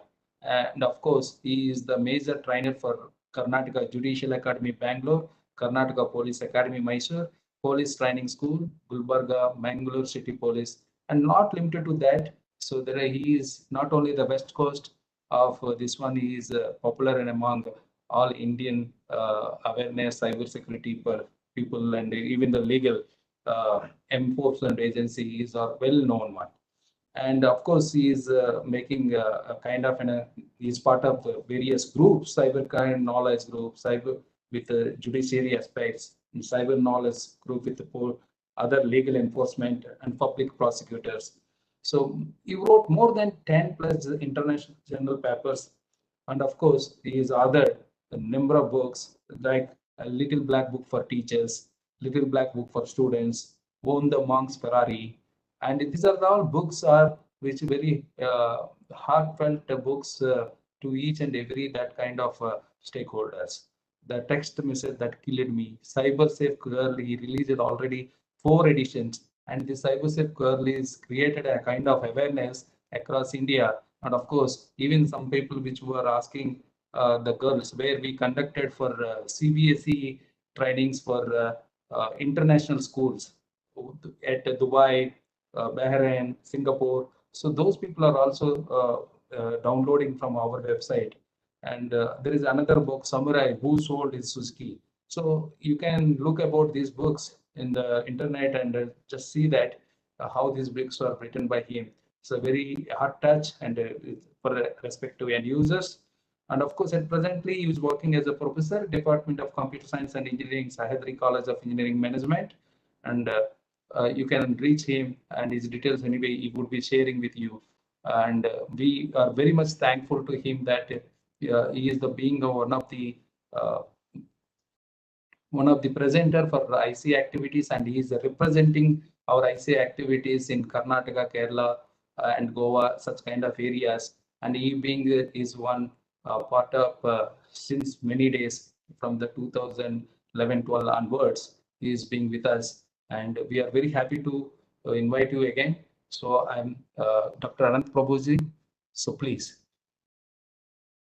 Thank you very much, sir. Thank you very much, Murthy ji, Jagdish ji, and everybody for giving me an opportunity. It was wonderful to watch the Triveni Singh Saab and Karnika ma'am's presentations, and they have almost covered, I should say, so much in the last 1 hour. But I have a little more to cover, so I think 30 minutes is okay, sir. Do I have 30 minutes or I'll have to cut down? Okay, so let's see. So before I begin, a disclaimer is I'm not a lawyer, not giving any legal advice, I'm not giving you permission to do anything. If you want to do something, if you are working in an industry, check with your CISO, follow your company policies, follow cyber laws of India. In fact, don't do anything ever. Because I've seen many people after they attend my sessions, because I tell them how a hacker behaves, how a hacker talks, they start incorporating that and they commit it. So I don't want anybody to do that, nor do I want to hold myself responsible for this. But anyways, I'm pretty sure that many of you must have visited cyber centers long back. I'm talking about 95, 98, visited cyber centers, and that time, whenever you accessed any websites, you used to get these pop-ups of Madhuri Dixit, pop-ups of Aishwarya Rai, and all these Indian film actresses pop-ups. You know how these pop-ups used to come? The head would be cut, okay, and then they used to put it to some other body, and then these pop-ups used to come, and we used to call them as Photoshop back then. In fact, it's photo morphing, but we used to call them Photoshop. So just cut the head and put it to some other body, and this is how a lot of websites also thrived, where they were uploading pictures like this. Anyways, I was just watching this movie called Singham. Singham. I think many of you love that movie, Singham. And I was just thinking, this Hollywood film star, you can see at the left side, Keanu Reeves. Earlier he was like that, without beard. And then probably he saw me and then he started sporting beard. You can see it in the second picture. So I was just thinking, how would Keanu Reeves look if he was there instead of Bajirao Singham? Okay, I know Bajirao Singham has done a fantastic job, no doubt. I'm a big fan of Ajay Devgan. But still, I'm just wondering, how would he look? So I have something to show you.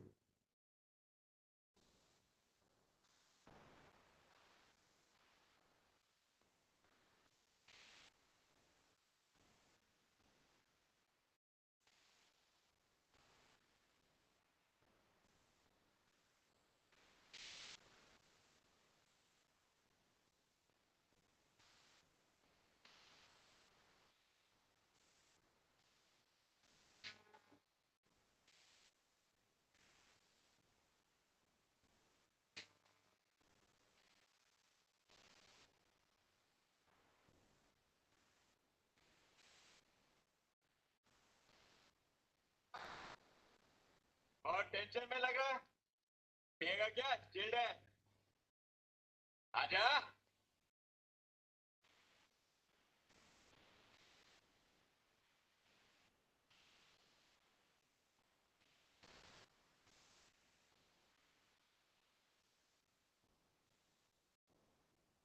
जल्दी start कर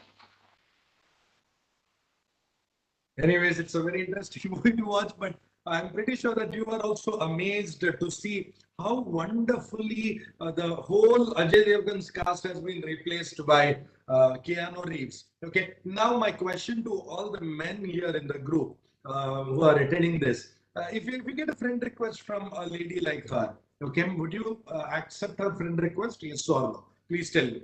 Would you be interested to be friends with her? Would you be interested to know more about her? Probably even go out for coffee with her and all that. Yeah, how many of you would be interested? Please put it in the comment section.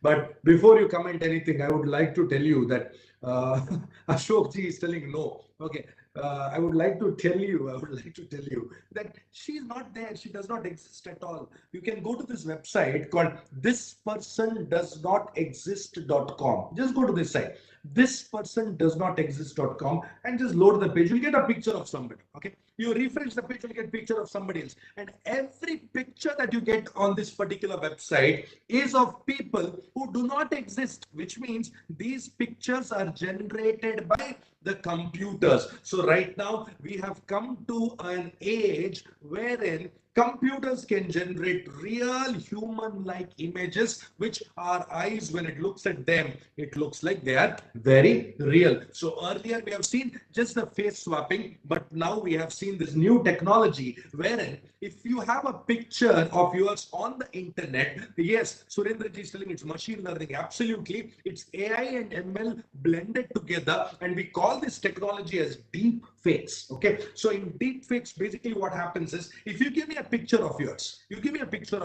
and if you like Kabir Singh movie, I will create Kabir Singh movie where you are the hero or you are the heroine. I'll replace Shahid Kapoor with you, or I'll replace Kiara Advani with you, and then I will give that video back to you. You'll be shocked. You'll be like, my goodness, how the hell did this happen? So this is how the technology has reached right now. Therefore, the simple advice to all of you is, if at all you're putting pictures of yours on the internet, on your social media, please, for God's sake, don't put high resolution images. Don't put pictures that are so clear that you're making it absolutely easy for everybody and anybody to create a deepfake video, because there's a website called deepfakesweb.com where you can create a deepfake video of anybody and everybody. Now, the point is, why am I showing this to you? So that you don't become a victim, not you create videos and send it across to somebody else. Now, the point here is, these deepfake videos, how do we stay away from them? As I said, number one, make sure that no high resolution images of yours are uploaded anywhere on the internet. Okay, and especially for the gentlemen, whenever you receive a friend request from a beautiful looking girl whom you do not know, don't accept him. And for the ladies, whenever you receive a friend request from a handsome man whom you do not know, again, do not accept him only, because most of the times it is somebody, one hacker, not restricted to men. Again, there are women hackers also, but the numbers, if you see, men are quite more. But you can see that a lot of people pretending to be somebody else. Already Karnika ma'am has spoken about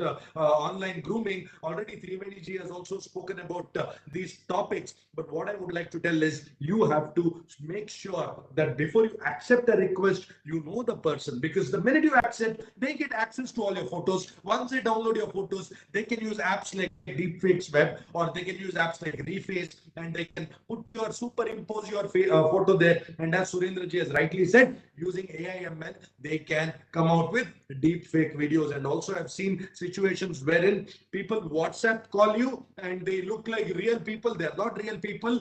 Don't fall victims to this. Never attend WhatsApp or any other video calls if you do not know that person, because what they'll do is, they'll video record you and then they'll morph it, they will deepfake it, and they will start with the sextortion, wherein they will tell you that if you do not pay money, we are going to upload it on YouTube and all that. So let us not fall prey to such people, because there are guys like these 15-year-old guys who pretended to be 15-year-old girls. Okay, so most of the people on the internet that you see, the rosy picture that you see now, even my pictures, if you see on my Facebook, it looks all great. Why? Though I have pimples on my face, there is a possibility that before I upload something, I am going to use certain tools and remove those blemishes and pimples and then upload. Why? Because we want the social media, the internet, the profiles and everything to be world class. That is why a lot of people do a lot of things. So don't fall prey to that, because earlier when I was small, my father used to tell, don't press that red color button on the remote. If you press that button, our house will be launched like a rocket and it will go to the moon. And I was so scared. I was very scared to even press that button, and I did not press. But it is not like that right now. These days, kids are very smart, and it has taken 38 years for radio to reach an audience of 50 million, and 13 years for TV. But Twitter took only 9 months. So that is the era that we are living in. Anything will get viral like anything. You must have seen that. How many of you have experienced this on WhatsApp status? By mistake, you have put some picture or a video, and within 1 minute, even if you have tried to delete it, still a lot of people would have already seen it. So we have to be very, very careful now, especially while uploading pictures. Now, this picture of mine was clicked somewhere. If I ask you, you may be telling where it was clicked. If you know the answers, please comment. Where was this picture clicked? Now, whenever you upload a picture, remember, my dear friends, whenever you upload a picture, it is very dangerous, because the picture will have data about the picture, which we call as metadata, especially in case of pictures, it's called EXIF. So if you can upload a picture, any picture that you have on your phone, if you can just upload it on pic2map.com website, you'll know exactly where it was clicked. Now, this picture of mine was clicked on 19th of October 2019 at the Sheikh Zayed Grand Mosque, which is in Abu Dhabi. Now you can see that where the picture was clicked, exact location. Why? Because Every picture will have data about the picture, and we call this as metadata, which is called EXIF, EXIF, exchangeable image format. So here, basically, you'll also know if the picture was, when it was taken, where it was taken, whether flash was on, which was the camera used, whether any software or a tool has been used to enhance the picture, and what not. Therefore, now you may be thinking, so what? Let them get to know. No, no, no, no. You will be sometimes taking pictures in your house. You'll be taking pictures outside your house. And whenever you upload these pictures, what will happen? Some of the social media, definitely they strip off EXIF, but that does not mean they don't store it. Okay, they will have the data, but when somebody tries to download it, they may not get it. But then what about the employees? Can you believe the employees of these companies? Can you believe the employees of the apps that you're having? I will be showing the screenshot of a newspaper today in some time, which said that most of the apps that you're using steal your data. Not just the apps, even the employees of that company, they steal that data because they have access to the data. And this example, you see, 3 men and 3 women wanted to go to Goa to party, but they were married, not to each other, to somebody else. So they lied at home by telling that we want to attend Dr. Prabhu's session, which is in Hyderabad, and then they take permissions from their spouses and they go, and then they click a picture in the convention room of the 5-star hotel and send it to their spouses. And as soon as their spouse gets the picture, they upload it on Big2Map, only to find out that these are not in Hyderabad, but they are in where? Goa, Baga Beach. Now, why this? Because at home you have children. So you have children at home, and online predators are so many predators are there. So we have to be very careful before uploading pictures. Why? Because it's like you're giving your address where you're staying to somebody. So while sharing the pictures, remember, if you're using iOS, there is an option there whenever you share. See the second one, option there, which can disable location and photo data. Disable that and send. If you're using a phone like Android, like MI and all that, again, privacy protection is there. Click on that, disable it. After you disable, only then share, so that your data will not be used against you. And don't check in whenever you're at some place. Don't check in, because if you check in, what happens is you are telling the person that you are there. And a lot of cases where girls used to check in, and then the nearby people got to know that this girl is alone there, and rape and whatnot can happen. So never check in at places. After you come out of that place, later you check in. But when you're there, don't leave your digital footprints. The other day, what happened is a robber got into somebody's house, robbed the house, and stayed in the house. And then the neighbors heard some sound and they called the police. And when the cops came, they were shocked to see the robber was sitting there watching football, drinking alcohol, munching chips. And when the cops asked them, "What the hell are you doing? You came here to rob and you're sitting here and chilling out." He says, "Yes, that is because the owner of the house had put on his Facebook, next 5 days I'm going to Delhi. I will not be there in Bombay. That is the reason I came." So this is basically what's happening. We are leaving too much of online information. And also there are tools like TinEye, where I can reverse image search. One image is there, I can reverse and I can see where it was taken and all other details, at what time it was taken. Looking at the shadows, I can tell at what time it was taken and what not. And also I can use Google Lens to find out what exactly is there in that particular image. I'm pretty sure that you are using Google Lens, but right now, because of the online classes, be careful. Okay, you are giving your children the phones and assignments. What they are doing is they're just using Google Lens to click on the assignment, and Google solves it, and they just write the answers. Earlier, to solve a math problem, I used to break my head, but if I had Google Lens back then, I could have got the answers in seconds. So therefore, Google Lens is right now used by kids. Therefore, make sure that what problems you give them, it is in such a way that Google Lens will not be able to solve it. And also be careful if you find these USB drives in your rooms. These USB drives, which look like USB drives, are snooping devices. A lot of people are getting snooped. A lot of them. You must have seen this device. 140 hours of recording it will do if it is there. You will think it is one simple, innocent looking pen drive in your room, but basically it is a snooping device. Whatever you talk, it records. Whatever you talk, it records. And similarly, the other day, what one lady did is she was having doubt on her husband. So she buys this device, which is a 3-year battery backup device. It is 3 years. She just takes the device and puts it in the dicky of the car, in the boot of the car. She just puts it there, and then she leaves it. And then wherever husband goes for the next 3 years, she will get the location on her mobile phone. How many of you have checked on your cars whether such devices are there or not? Be careful before you give your cars to your friends, be careful. You never know. They are looking like friends, but they are enemies. We call these as frenemies. So many people are there. You give it for servicing somewhere and somebody wants to track you. He may just keep such a device like this in your car. Be careful. You never know. So today, assignment for all of you is, as soon as you go to your office or home, just check your own. Just check your own. If there are any devices which are kept, which are not yours, check your car. If there is something like that, you have to be careful. Or even if there is a pen drive, simply don't take that pen drive and put it into the device, because you get these new pen drives called USB killers. If that is put in any USB port, that system will never switch on for the rest of its life. I repeat, that system will never switch on. Why? Because instead of memory, that pen drive has got lots of highly charged capacitors. And what these capacitors will do, it will send burst of electricity. It will send into the system, and the system will get exploded. In the sense, it will never switch on. And also, if you are using pen drives, please use these pen drives, especially those people who are having this confidential data, because I've seen many people, you have lost your pen drives. Yes or no? Please put it in the comment section. How many of you have lost your pen drives? Please put yes or no. If you don't put yes, no, I think that you are a class of people who never had a pen drive in your life. Okay, so I need some answers. So what happens is, if you had a pen drive, the pen drive usually gets lost, and when it is lost, what will happen? We lose the data along with it. So a lot of data, public data, private data, something may be there. You have to be careful. So if you have these pen drives, it's slightly expensive, but that's okay. It has got manual pin, so that even if somebody gets your pen drive, if he or she puts it into a USB drive of any laptop or desktop or anywhere, they will not be able to access the data, because it is 256-bit SHA encrypted.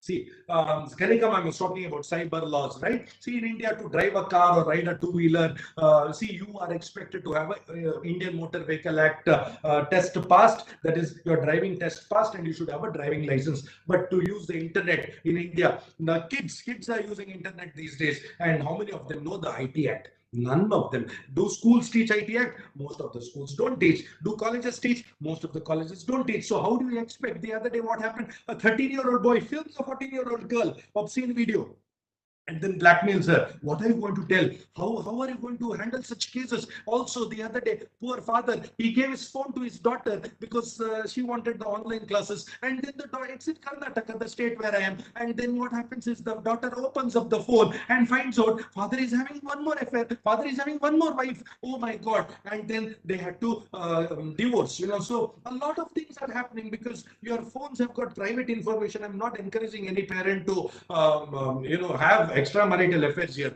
But what I'm trying to tell is, phones have got a lot of sensitive data, and when you give it to your child or give it to somebody else, there is a high possibility that the data can get leaked. Therefore, it's always important to have an app like Moco Spy. See, already Shishangji is asking, talk about any software. Moco Spy, Q Studio, Caretaker, Kaspersky. So you can put these, or even a free app like Google Family Link, put it on your child's phone and then give that phone to the child, because you never know what your child is doing. Most of the games have got something called as ESRB rating. This is the Entertainment Standard Rating Board. So basically here what happens is, every game or every video has a rating, like it can be viewed by everyone, only 10 plus, 13 plus, mature content, adults and things like that. So if your child is 12 and if your child is trying to play a game which is for 13 plus, if you have put that app on the child's phone, the child will not be able to access the app, because this software that you have installed will block it. Therefore, the important point for everybody to know is, know about cyber law. Know only so much, one page, just so much. Okay, now you may be thinking, how can I write it down? I'm not so fast. Don't worry, this PPT will be shared with all of you. Knowledge is for sharing. This PPT will be shared to all of you by the CDAC team. Murthy sir and Jagdish sir and team will share it. Don't worry. So just understand this. The other day, what happened? One parent bought one phone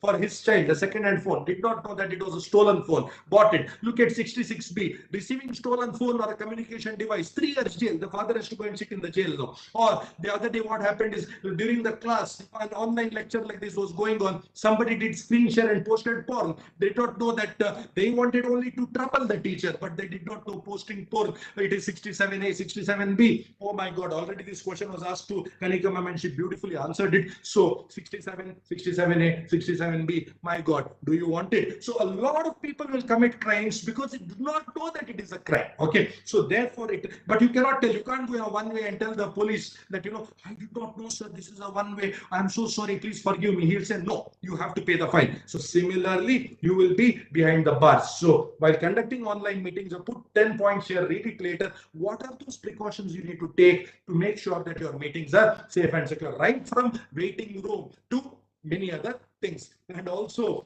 till 2020 and updated on 2021, Zoom had this feature. So whenever online classes are going on, see, many of them are asking, certificate milega kya for attending the session? Some of them attend only for certificate, but I don't want that. I want people to really enjoy, understand. They have to get knowledge. They have to share knowledge. So that is why you have to attend. But still, many of them, what they do, they simply keep the video conferencing on and they do their work and all that. So Zoom used to tell whether the person is actually attending your session or not. Attendee attention tracking, whether any background apps are being played or not, whether the person is focusing somewhere else or not. So these features are very important according to me, especially because of the online classes. The students are in fact not focusing at all. Now, if I ask this question, how many of you know what are the things if a mobile is hacked or not? How would you get to know? See, you will never get to know whether a mobile has been hacked or not, how to tell. But still, you will know that if you have downloaded a malicious app or clicking on suspicious links or using public Wi-Fi, this is the biggest culprit, okay, public Wi-Fi,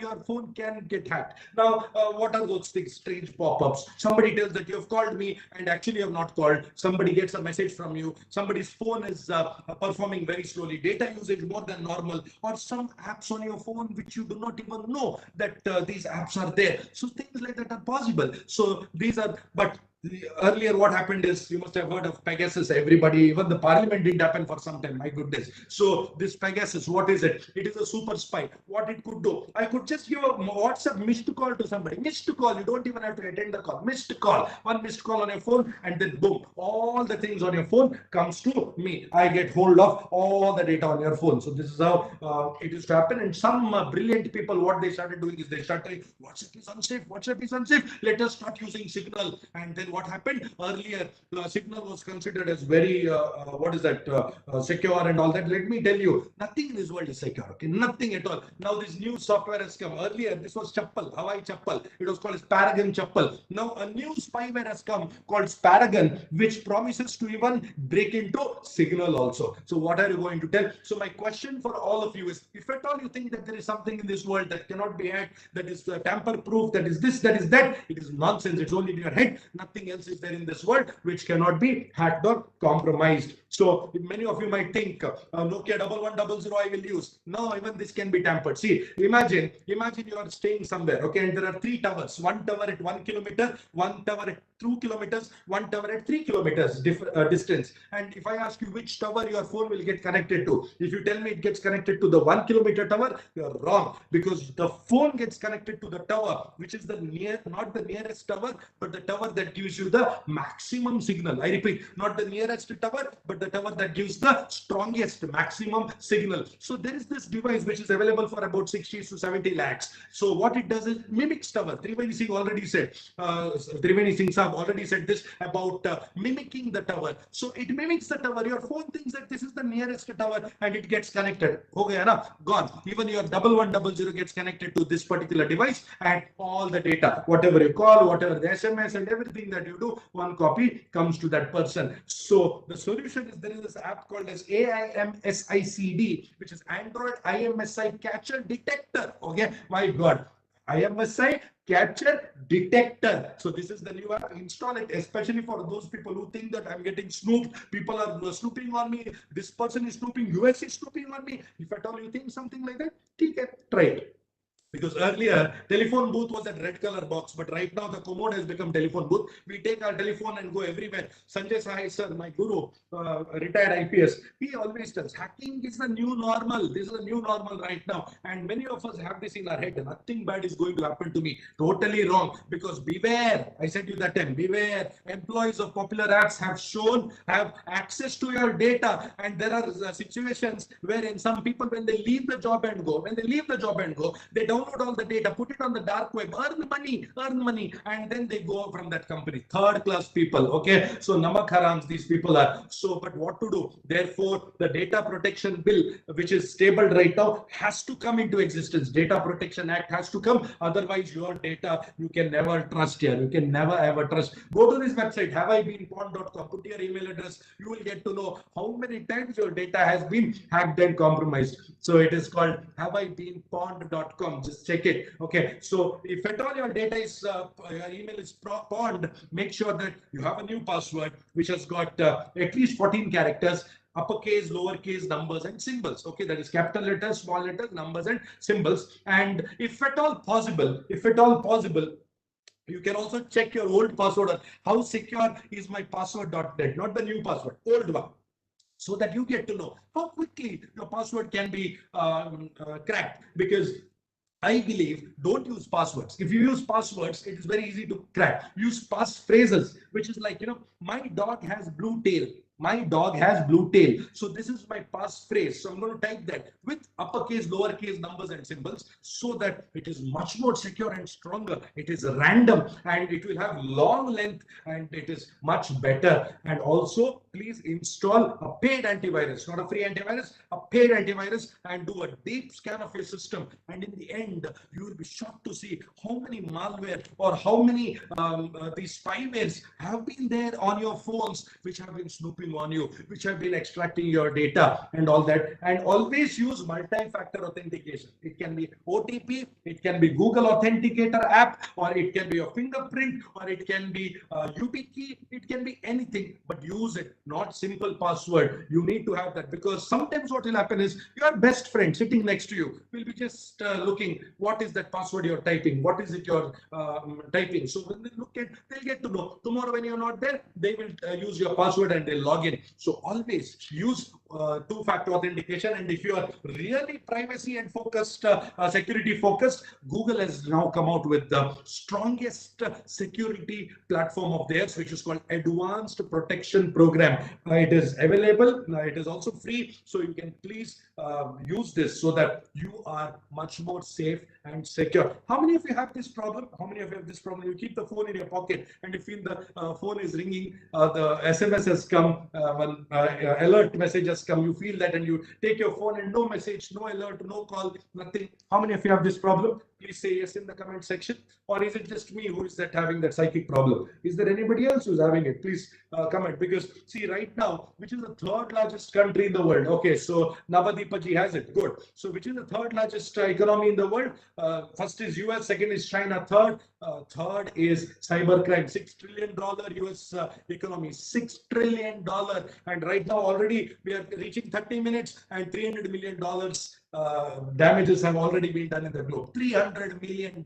My God, if I get $1 million, that's it. I would consider myself the happiest man. Of course, riches will not make you happy, but still, $300 million has already gone. The CDAC has been coming up with beautiful posters which have got two parts. Left side, how to stay safe from this one, Corona. The right side, how to stay safe from these cyber crimes. So ISCA, Information Security, Education and Awareness, it's a Government of India initiative. Beautiful posters. Visit their website, download them and forward it to your near and dear ones. Don't forward flowers for good morning. Good morning messages, flower. What can I do? I can't take that flower and keep it on my ears. Neither can I sniff those flowers. What's the point? So don't use them. And see, drones. Drones were used very nicely earlier.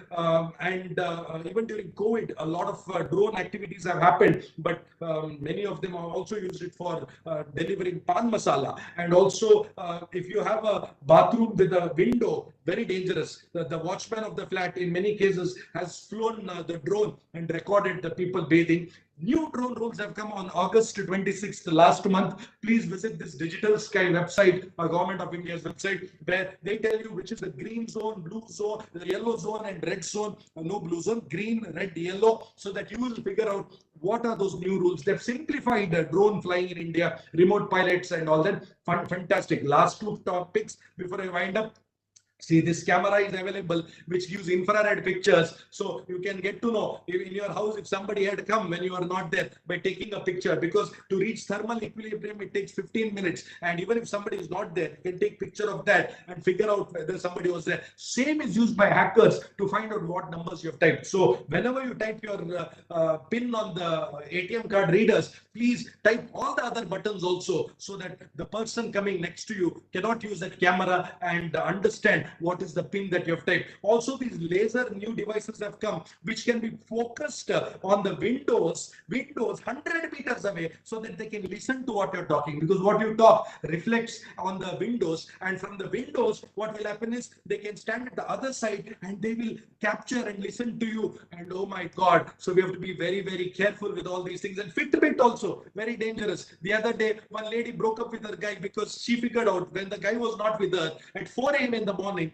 the very high energy levels were there on the dashboard of the Fitbit itself. And then she figured out that he was cheating on her. Somebody asked me, what was he doing at 4 a.m.? I said, probably he was doing Surya Namaskar. Baba Ramdev ji has taught us how to do Surya Namaskar. He must have been doing that. Lots of energy will come. Anyways, and a lot more things to be told, but there's a shortage of time, paucity of time. So forwarding a message is equal to accepting the message and endorsing the message. Remember, my dear friends, you have all become fat sitting at home, not working out. Therefore, head and neck problem has already started. Neck and neck. Neck is 4 kilos, and when you keep bending it, the strain is about 27 kilos. So as far as possible, take the phone and view it at 0 degrees, so that your neck pain is not there. Number one. Number two is, for every 20 minutes of screen time, for 20 seconds, look 20 feet away, so that your eyes are not strained. And these are some exercises I've written so that you can just do, so that you don't get back pain. Never look at the screens when it is dark, and always wear these glasses which have got Blu-ray blockers, so that you don't get headache by looking at the screen. 155260 is the Government of India's cybercrime helpline number. Cybercrime.gov.in is the website to report any cybercrime. And also there are apps. If you feel you're using too much of internet, use anti-social off time, onward, and quality time apps, so that you can stay safe from wasting time. And I have mentioned what are those tips you need to take care to harden your Android system and to harden your iOS systems. So please look at these 27 to 28 tips that I've given. Use them on your phones, so that your phones can become safe and secure. So this is my Facebook. I have a blue tick verified profile. You can search for Dr. Anand Prabhu Kurpur. Like my page to stay connected with me. Also, you can go to cybersafegirl.com and take the online test as well, which Murthy sir has already mentioned about it. And if you have any questions, shoot. If I know, I'll answer. Otherwise, I'll search on Google and give you the answers. Anyways, so this is my contact details. And thank you very much. I have finished right on time.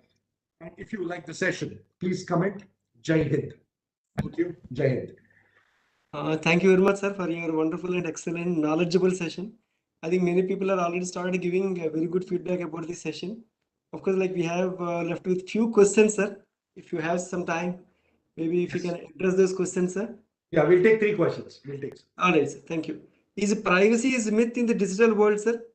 Absolutely. There is nothing called privacy. It's absolute myth, because the data that is stored in the system, we don't know how is it stored, isn't it? How do you know how is that 0 and 1s? How is your data stored? How is it stored in the RAM? How is it stored in the hard disk? Who has access to that? We have no idea. We only believe. We believe end-to-end encryption. We believe private key, public key. We believe hashing. We believe encryption. Nothing. According to me, it's an absolute myth.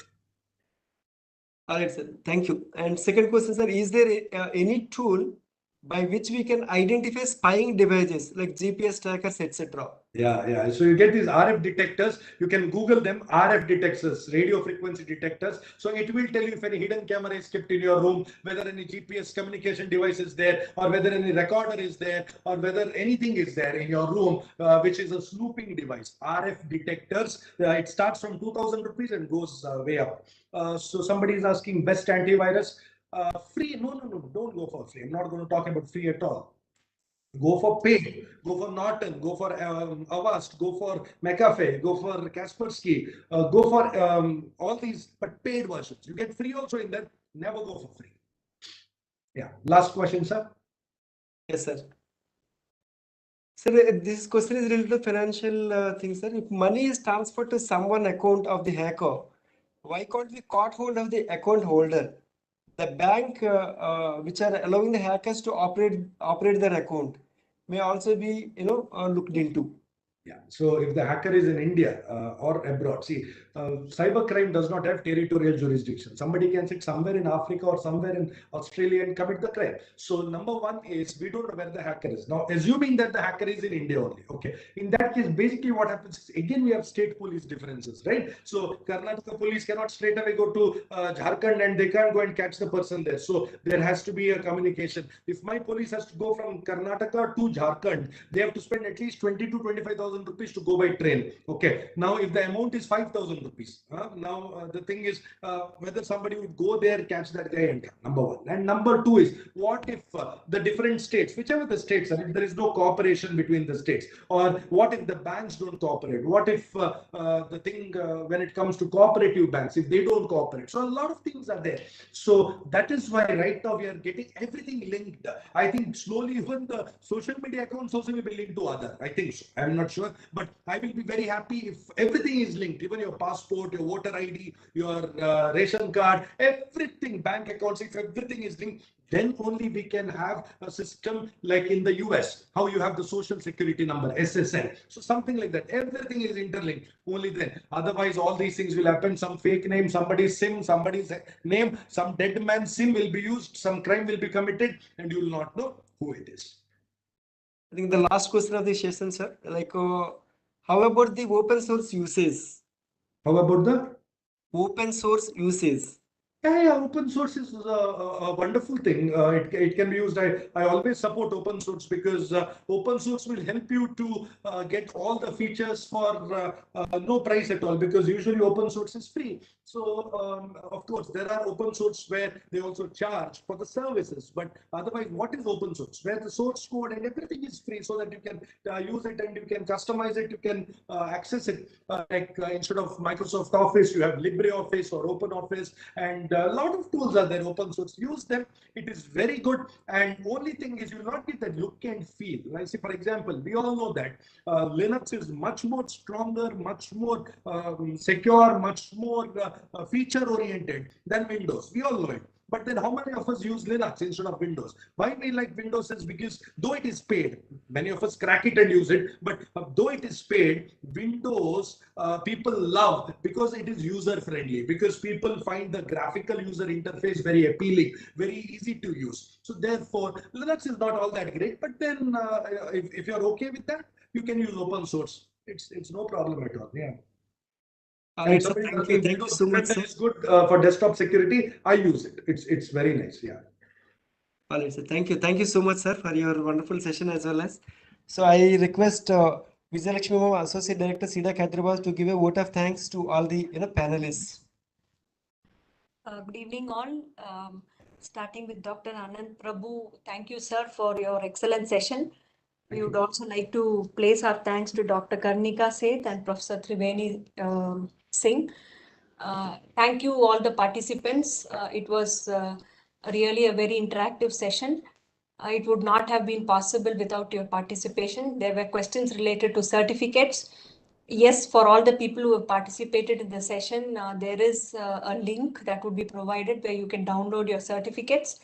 And as was told by Murthy sir in the beginning, this is just one event of the week-long celebrations which we are doing for the Azadi Ka Amrit Mahotsav. So we have one more webinar which is scheduled on 9th, where we are encouraging startups who have performed excellently well in their areas to share their journey of their entrepreneurship. So we request you to participate in that too. So we would like to thank especially the organizers who have played a great role, Murthy sir and Jagdish, for moderating this session and making it really a fruitful and interactive one. So thank you very much. Thank you for staying till the end. Thank you. Thank you, sir, for joining and enlightening us on this aspect. Thank you so much. Thank you all the participants for joining and patiently listening and keeping very interactive and interactive questions. Thank you so much, sir. Thank you.